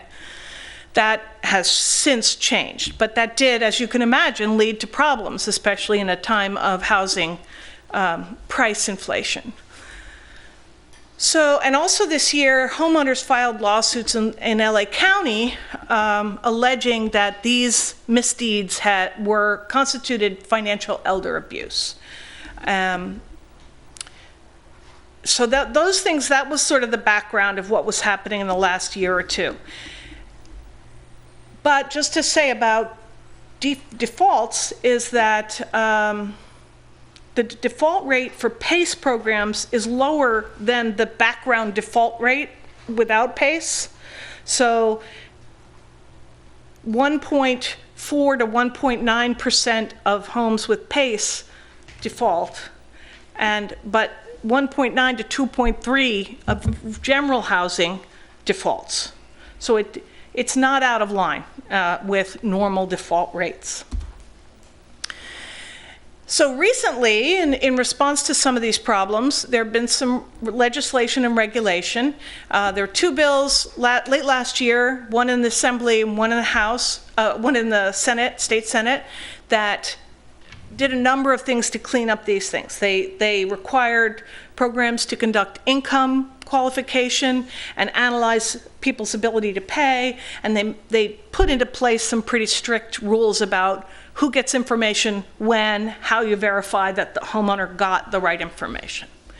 At the same time, the Bay Area Regional Energy Network, BayREN, developed a regional cooperative service agreement which outlines some of the same and some other good business practices. And all of our providers have signed that agreement, which ABAG and BayREN are managing. And then last, CSCDA amended all of its contracts in 2018 requiring new standards of practice, and at that time approvals of new projects dropped by about 50%. So that indicates there was a problem, I think. So tonight's proposal is that the city withdraw from all residential programs, and therefore those providers would no longer be approved in Emeryville. Since CSCDA's program is open PACE, there may be other providers that come in that offer commercial that we would then have approved. The one existing project in Emeryville, which is a residential project, would not be affected.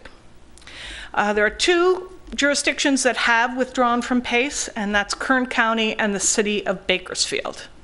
And you can read about those. They were contentious. And I just always want to throw this in, is that PACE is one of the tools in our tool belt to reduce greenhouse gases, which is part of our goal of our climate action plan. You can see that our energy comprises about 60% of our community GHG emissions. And also a little pitch for PACE is that a recent study from Lawrence Berkeley National Lab showed that residential PACE has likely increased the deployment of residential solar in California at a rate of 7 to 12%. So it's moving the market and therefore the prices. So yeah, that's the proposal, is to withdraw from all residential programs.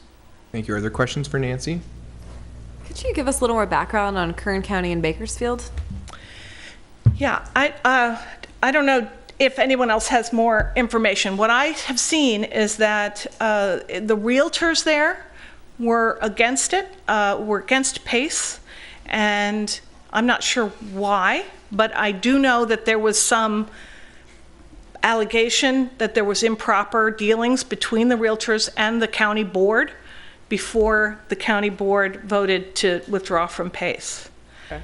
Yeah, but I didn't get deep enough to know more about that. Let's note that I've never spoken to a single realtor about PACE, and I believe that to be true of my colleagues. Are there other questions for Nancy? Thank you, Nancy.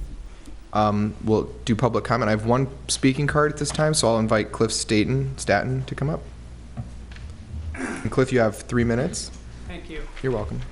Mr. Mayor and Council, my name is Cliff Staten. I'm Executive Vice President of Renew Financial. I know my colleagues have met with a number of you. And I want to urge you to reject the staff recommendation and to retain residential PACE as an option for financing for your residents here. You know, PACE is a unique success story here in the East Bay. It was actually created in Berkeley. Cisco DeBreeze, the founder of Renew Financial, was the chief of staff to the mayor of Berkeley when he came up with the idea about 10 years ago. And we've now been headquartered in Oakland for the last 8-9 years since he founded the company.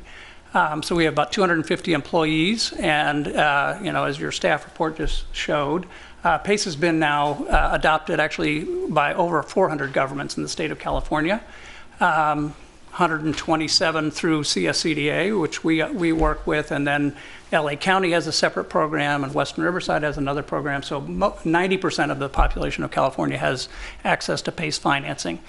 And the environmental benefits are clear, both in terms of the increase of solar adoption, reduce of greenhouse gas emissions. It's working. And so what is the issue that we're trying to solve here? And I know there have been misleading marketing tactics used by some contractors. The new state laws that your staff report referenced have now put PACE under 2 different regulatory agencies, the Department of Business Oversight and the California State Licensing Board. So contractors are actually overseen by 2 different regulators. They make misleading advertising against the law. It's very clear, and you can lose your contractor's license if you engage in that. So there is already that at the state level, and as PACE providers, you know, we take steps even beyond that. So we have agreements with all the contractors that we work with. If they don't follow those agreements, they can be terminated as contractors who work with us. So we have sent, in a couple of cases, cease and desist letters when we have seen that contractors have used either city logos or our logo in their advertising. We have sent letters to the Attorney General's office, to the Department of Consumer Affairs, and we've terminated 2 contractors who have continued to engage in this. So, you know, that's what we're doing. That's what the state law is actually doing to protect the consumers of the city of Emeryville. And, you know, lastly, I just want to say that PACE is of, by, and for local governments. You know, as I said, Cisco created it in working in the city of Berkeley. You know, with CSCDA, the sponsor of CSCDA is actually the League of Cities and the Association of Counties of California. So those are the agencies that we work with. And I think what I would say to you as a council is opting out of PACE is not going to actually solve this problem of misleading advertising. Work with us, work with our local government partners to make PACE better. It's gotten better over the last 10 years, but don't opt out and take that option away from your residents. Work with us to make it better. Thanks. Thank you, Cliff. Any other members of the public who wish to speak on this item? Seeing none, I'll bring it back for discussion and start with Vice Mayor Medina. I actually have a quick question regarding something that you said, if you don't mind coming right back up to the dais. You mentioned that contractors are now overseen by the Department of Business Oversight as well as the State Contractor and Licensing Board. The contractors, as my understanding of how PACE is working right now, are not always the ones doing all the lead generators. I believe those are a separate group of people, and are those people licensed or in any way regulated under the DBO or a separate board? DBO is looking at regulating lead generators, but actually the state law that was passed a year ago, DBO is still in this regulatory process of issuing regulations dealing with PACE. So that's not yet decided, but they have indicated that they would like to regulate lead generators as well. I looked through the law, and I don't think it actually mentioned lead generators, so it would have to be subsequent legislation that would allow them to do that, right?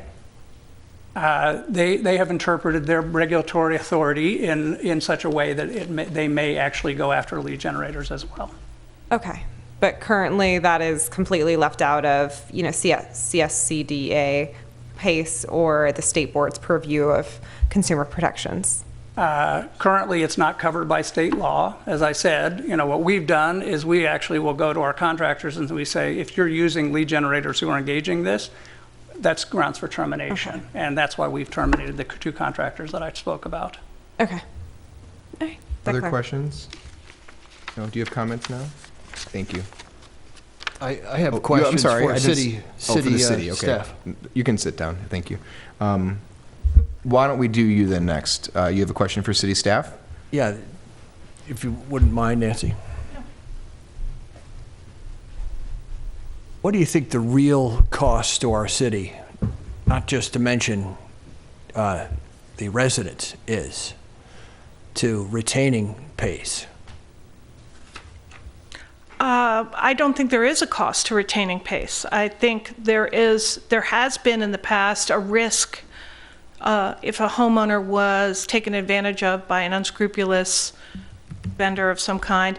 I think that there are protections in place now that make that unlikely. And so I don't think there is a cost to retaining it.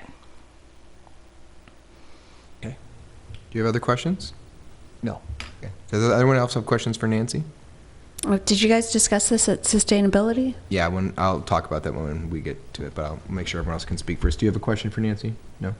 Okay. Thank you, Nancy. Do you have comments now? How about you go ahead and whatever you don't hit, I'll go. Okay, so I'll turn to Councilmember Martinez next. I don't have any comments. I'd like to know what you guys discussed at the Sustainability Committee. I'd like to hear what sustainability had to say, and then. Okay, so well, go ahead. You start, and I'll just add on. Yeah, I think it's sustainability. Sure. Was introduced by Mayor Bowders as a concern based on, frankly, the consumer protections problems that we'd been hearing about and that had arisen in quite a contentious series of hearings at the state legislature in 2017. And so we were interested in bringing it forward for discussion from a really consumer protection mindset. And going forward, we met with Renew Financial and asked a robust amount of questions and got a lot of information back from them, which was really helpful in learning like what steps the state, the providers, and CSDA has taken to provide consumer protections. And it's kind of going to be, I guess, upon us to figure out whether or not we think that's adequate. I don't believe,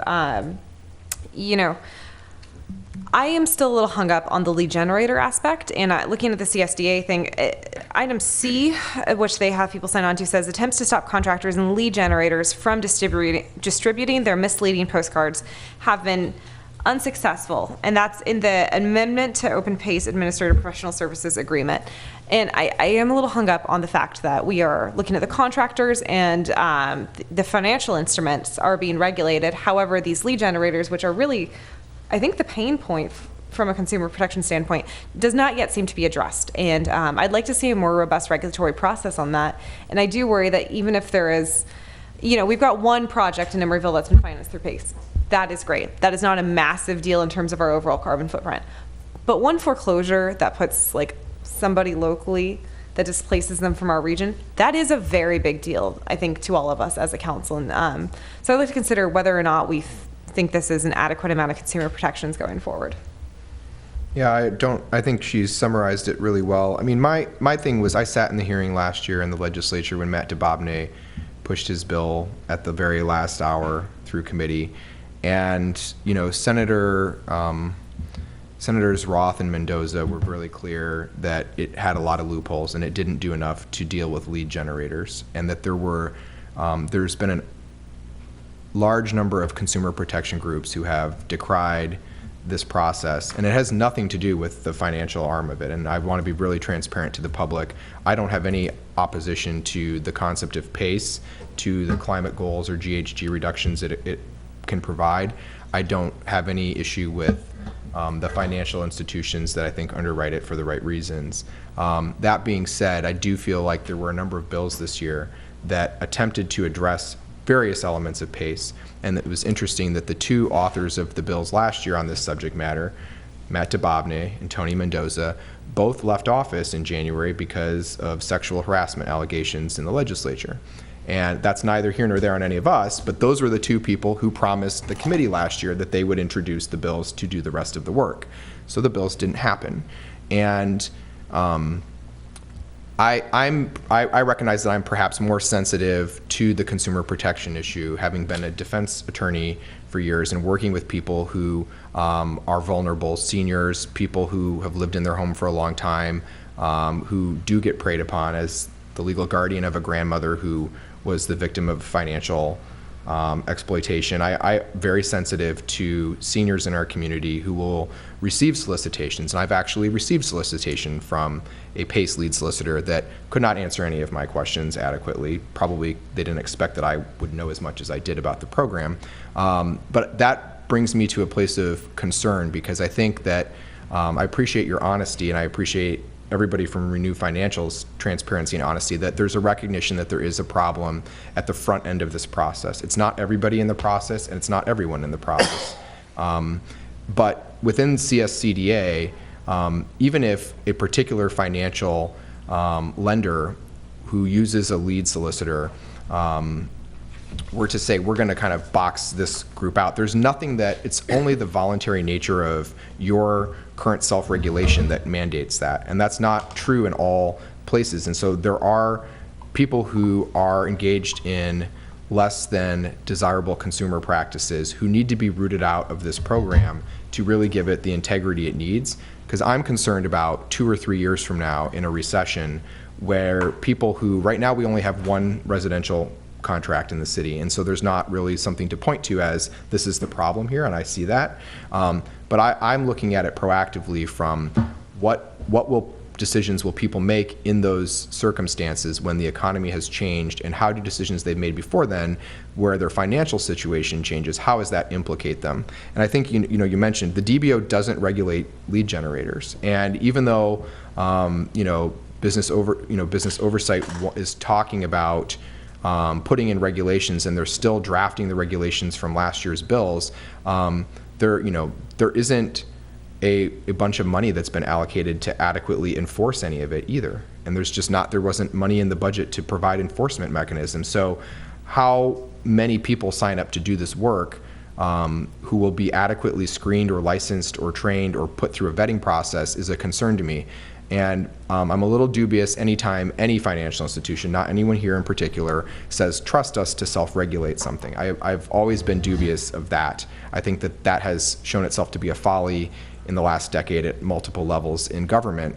And so some people could say that my concern is a little is a little high strung, and I would reflect that and say that that's probably fair. But as someone who's come from a consumer protection space, both personally and professionally, I feel like the industry needs to take it upon itself, and your offer to work with us to make it better, I would like to, but I would also, there's no harm in removing the residential component today, working with people to put the right regulations in place, and then re-entering a residential PACE program. There's no harm to the city to do that. It costs all of us nothing.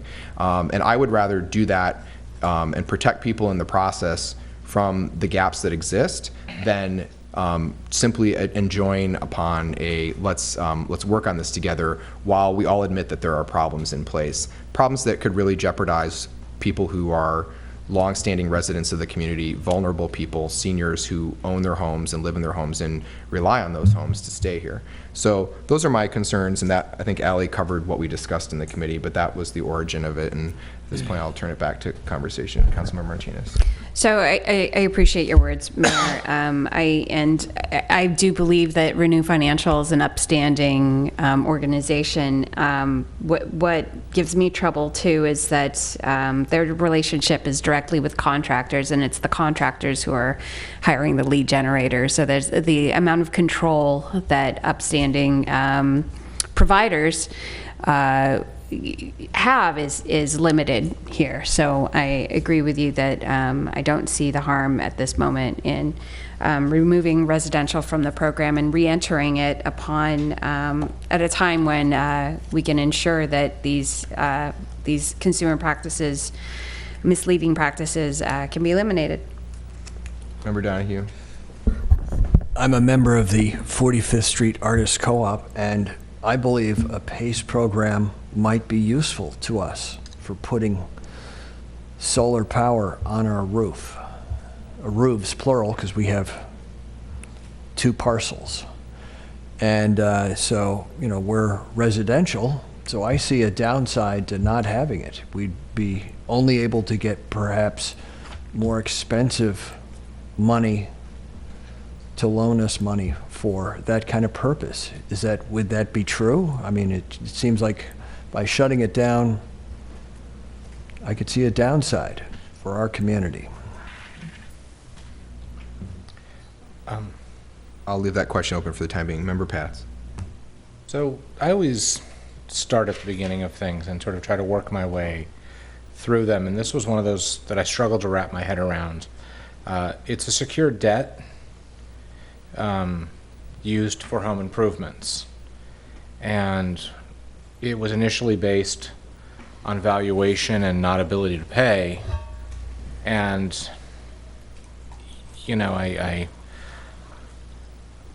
it dropped, and so it struck me as just that leads to trouble. We've seen that model. We know what that looks like. I'm glad that was patched, but I don't understand why the League of Cities, why the governor wanted us to get in the lending business and attaching debt to assessments and go around, and now that we have the income requirements, it looks and acts much more like a mortgage. And when you take the risk out of lending, which is what you do by securing it to the property, you really just create an environment where people want to use that. I'm trying to phrase this the right way. If you can get interest on your capital without risk, that's an amazing investment, and people work hard for that. And lenders are much more likely to give out loans where that debt is secured and backed by the assessor. And it struck me as just, my knowledge of finance is limited, but it just struck me as that's a really strange way to go about helping consumers put solar on their homes. In Member Donahue's case, I don't think you own the land, so I don't think you can put a debt on that land, which is basically what this is. But I don't know. Well, the nonprofit owns one of our parcels' land. Right. And within a few years, the other parcel will be owned by the nonprofit. Yeah. So the fact that this is ripe to misuse just makes me fully support moving out of it. If you're a commercial entity, you're better capable to work your way through a secured debt. But the practices of this. You know, we've come a long way in making sure that mortgages have a very open, transparent process, make sure they hit income requirements, make sure the valuation is there, and more importantly, you can discharge those debts if you should have a crisis. So for that reason, I very much support the resolution. Is there further discussion? If not, I'll entertain a motion. I move approval. Second. There's a motion by Member Pats and a second by Member Martinez to approve this resolution. Madam Clerk, please call the roll. Councilmember Donahue? No. Councilmember Martinez? Aye. Councilmember Pats? Aye. Vice Mayor Medina? Aye. And Mayor Bowders. Aye, the resolution is approved. And I would extend my invitation to you, because I do believe you made it in sincerity. There are two people up here who work in the Capitol full-time and see these hearings up close, and I have no opposition to the goals of this program. It's very consistent with our climate plan and what we're trying to do as a city. There are hard times where that comes in conflict with other things that we have as values, and I think that if there's a sincere interest in coming up with something to close those gaps and working with the state one way or the other, we would be interested in talking to you about that. And with that, that closes action items. On to department head reports. I'll start with Charlie Bryant. Thank you, Mayor Bowders and members of the City Council. This is my monthly report to you on what the Planning Commission has been doing. At their last meeting on September 27th, which was just last Thursday, they had 3 items on the agenda that they acted on. I would note that Chair Barrera and Commissioner Hidalgo were absent, so there were 5 planning commissioners present. The first item was a public hearing on a proposed conditional use permit for a temporary parking lot, surface parking lot on Parcel B at the public market. The staff recommendation on that had been to approve a 2-year use permit with a possibility of a future extension, and if such an extension were to occur, to add landscaping and lighting to the parking lot. The commission modified that. They rather than the staff recommendation, they approved a 3-year conditional use permit with no possibility of extension. And that vote was 5-0. The second item was East Bay Therapeutics Cannabis Retail Dispensary, the addition of consumption on site. That original use permit had been approved by the commission back in April, and this was to amend that to add on-site consumption. Commissioner Young was recused on this item because he owns his residence within 500 feet of the site. The vote on that was 4-0. And the third item was a proposed modification to the general plan and planning regulations to increase the maximum development potential on the east side of San Pablo Avenue between 40th Street and just below 45th Street. That was a recommendation to the City Council to approve those amendments, and that vote was 5-0. I would note that the first 2 items, the parking lot and the cannabis on-site consumption, are appealable to the City Council. The appeal period, which is 15 days, ends next Friday, October 12th. If the Council wishes to appeal either of those items to yourselves, this would be your opportunity to do that. The third item is tentatively scheduled for your consideration at a public hearing on October 30th. That concludes my report. I'd be happy to respond to any questions. Thank you, Charlie. I'll begin with 13.18. Is there any member who wishes to appeal or discuss Marketplace or have questions? Diane. So can you talk about what the use of, what the purpose of this permit is? And why, how this came about, a little bit of the history. Sure. Well, as you may know, the Marketplace consists of a number of buildings that are to be constructed.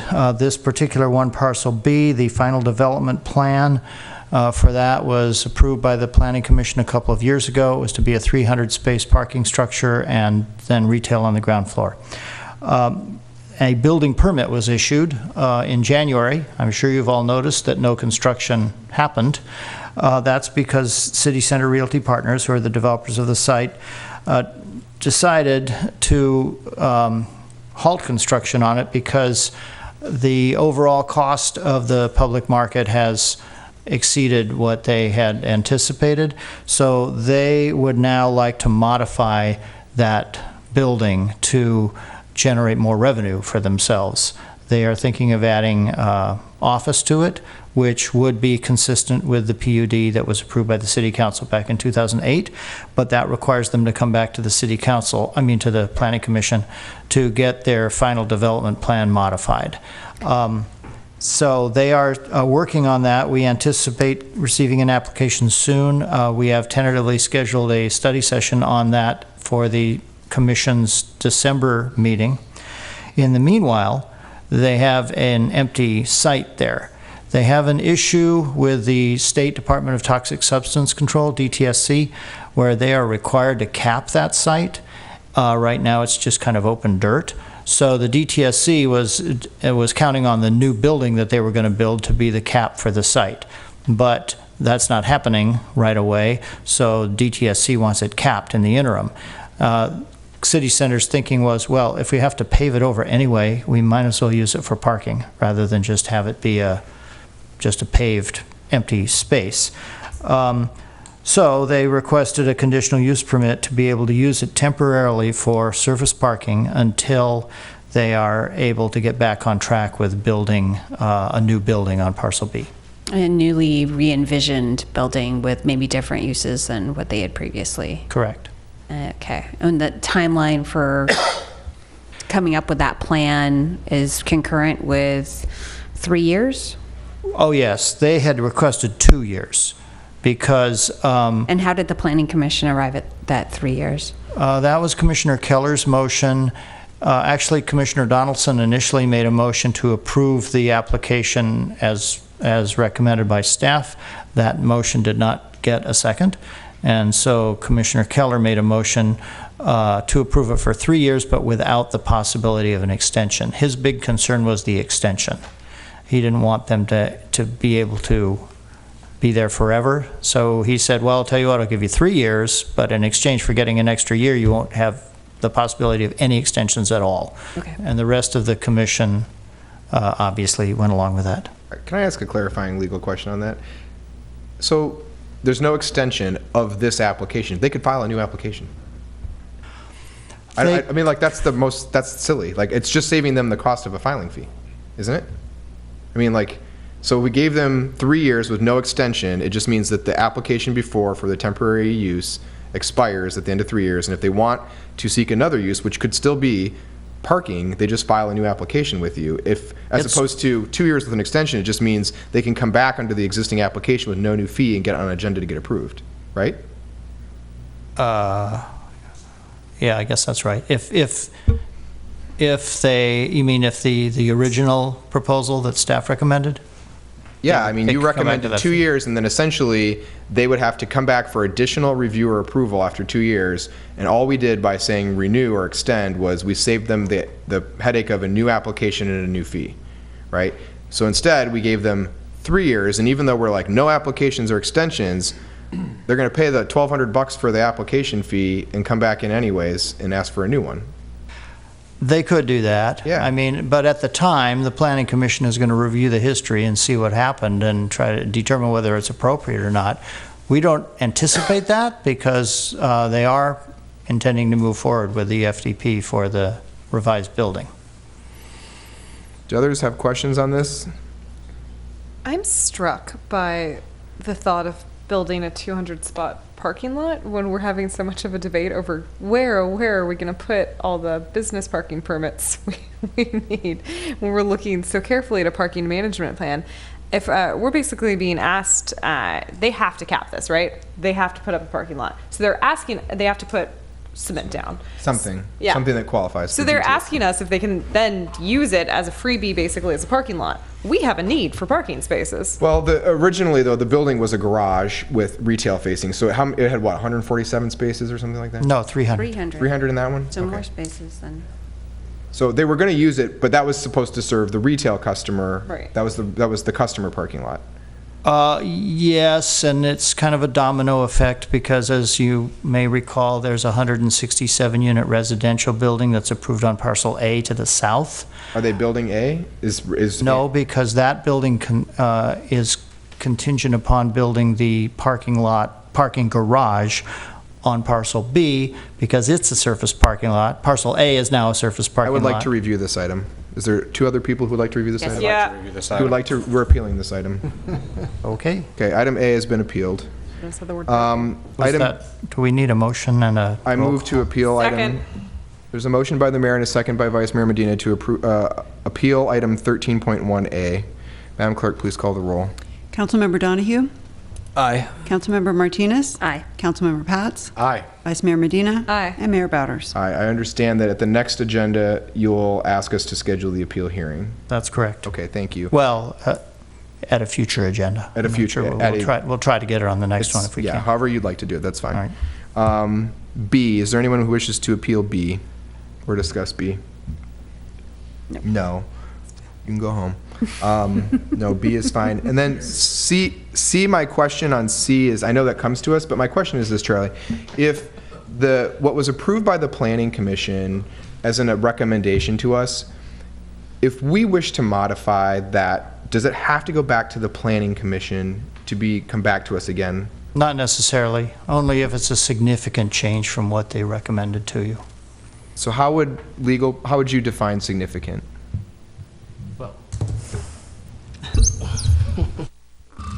The significance of it would actually be determined by the planning director, because the code authorizes the planning director to interpret the planning. Okay.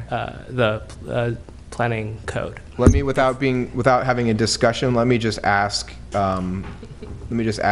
two quick questions. If the areas upzoned in the proposed plan amendment were to be upzoned further, or some portion of them, to a higher height, would that constitute needing to go back to the Planning Commission? If the city council wanted to go to a higher height, then As what? opposed 55, we said 65. We said something like that. Does that require it to go back? Well, actually, I would say yes, but let me just read you exactly what the code says about that. After the conclusion of the hearing, the City Council may approve, modify, or disapprove the recommendation of the Planning Commission, provided that any substantial modification of the proposed amendment by the City Council not previously considered by the Planning Commission during its hearing shall first be referred to the Planning Commission for report and recommendation. Okay, that answers my question. So I think the answer is yes. Most likely yes, because if they didn't consider additional pieces, then it would have to go back. I would agree. Okay, that's my question. Okay, are there any other questions on 13 for Charlie? Nope. Andrew? He's like, I'll take a pass. Chief Yoder, Chief Tejada? No over here. Okay. Future agenda item requests. Member Donahue, do you have any? You have one? I have some here that I would like Townsend and Townsend to look into a number of issues that could be future agenda items. So, I'd like to say what those items are.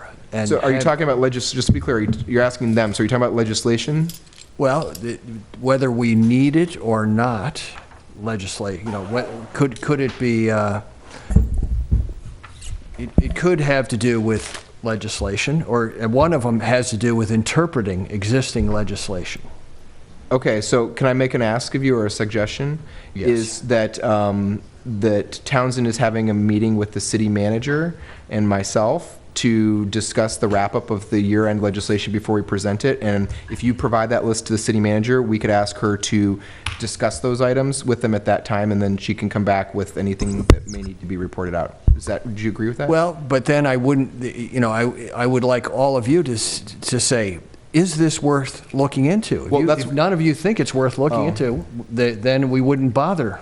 Madam City Manager. So, Mr. Mayor, we also have a presentation from Mr. DeLuca scheduled for your October 30th meeting, and that might be an opportunity to ask him directly with regard to some of the topics that you are interested in. We can start that conversation with him when we meet with him next week, but then also you're already scheduled to have him before you at the end of the month.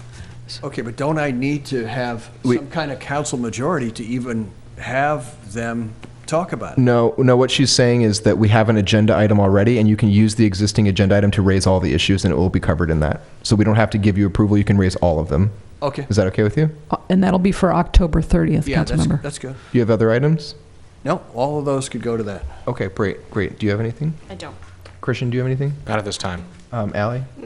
I have two things. One is I am guest lecturing at Mills College right now in their Master's in Public Policy, and I was assigned an amazing team of I randomly drew an all-female grad student team to work on a policy agenda item of municipal importance. And so I selected as something for them to look into is the best ways to provide health education and information to residents in the city of Emeryville who wish to do home grows, and how they can best protect their families using pesticides and fungicides that are family safe in a way that the city could efficiently and effectively share information without a huge cost to us. And I just want to know if for the October 30th agenda, if it's just a project they're working on, but if council would be interested in hearing a 5 to 10 minute presentation from them about their ideas and recommendations, since we agreed we'd follow up on that item at some point anyway. Totally. Is that okay with you? Sure. Okay.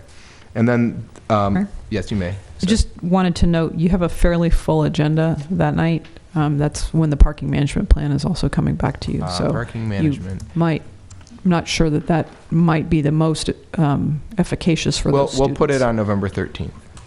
Thank you. And then the other item is Charlie Bryant's way, maybe. I would like to know if the council would be interested in discussing bird-friendly design guidelines for structures in Emeryville. No. Just there are opportunities to make buildings more bird-friendly, and there's the potential for a lot of new development, I think, in the city right now, and it would be, I think, a useful exercise to ask the Planning Commission and then the City Council to, if nothing else, sometime in the next 6 to 12 months, study bird-safe design guidelines. I'm just curious if folks are okay with that. I'm supportive. Despite my personal prejudice against birds, fine. Charlie? Well, this is a topic I have not really thought much about in the past. That's okay. I had not either, to be honest. I have very little knowledge or experience in this area. I would suggest that if the council wishes to direct us to do this, we should probably hire a consultant who has some familiarity with this. So not Allie. What's that? So not Allie. Allie is not a consultant. And do it as an amendment to our citywide design guidelines. It sounds like the city attorney has some thoughts on this. So what I would suggest is I'm hearing that there is council support for that, so we can agendize that, and then staff can identify what steps would be needed and come up with a game plan. That sounds like an appropriate course of action. Thank you. Okay. Are there any other future agenda item requests? We've got scooters coming up on the next one, right? The 16th. 16th. Cool. Oh, boy. Okay. With that, Madam Clerk, the time is 8:52. The meeting is adjourned.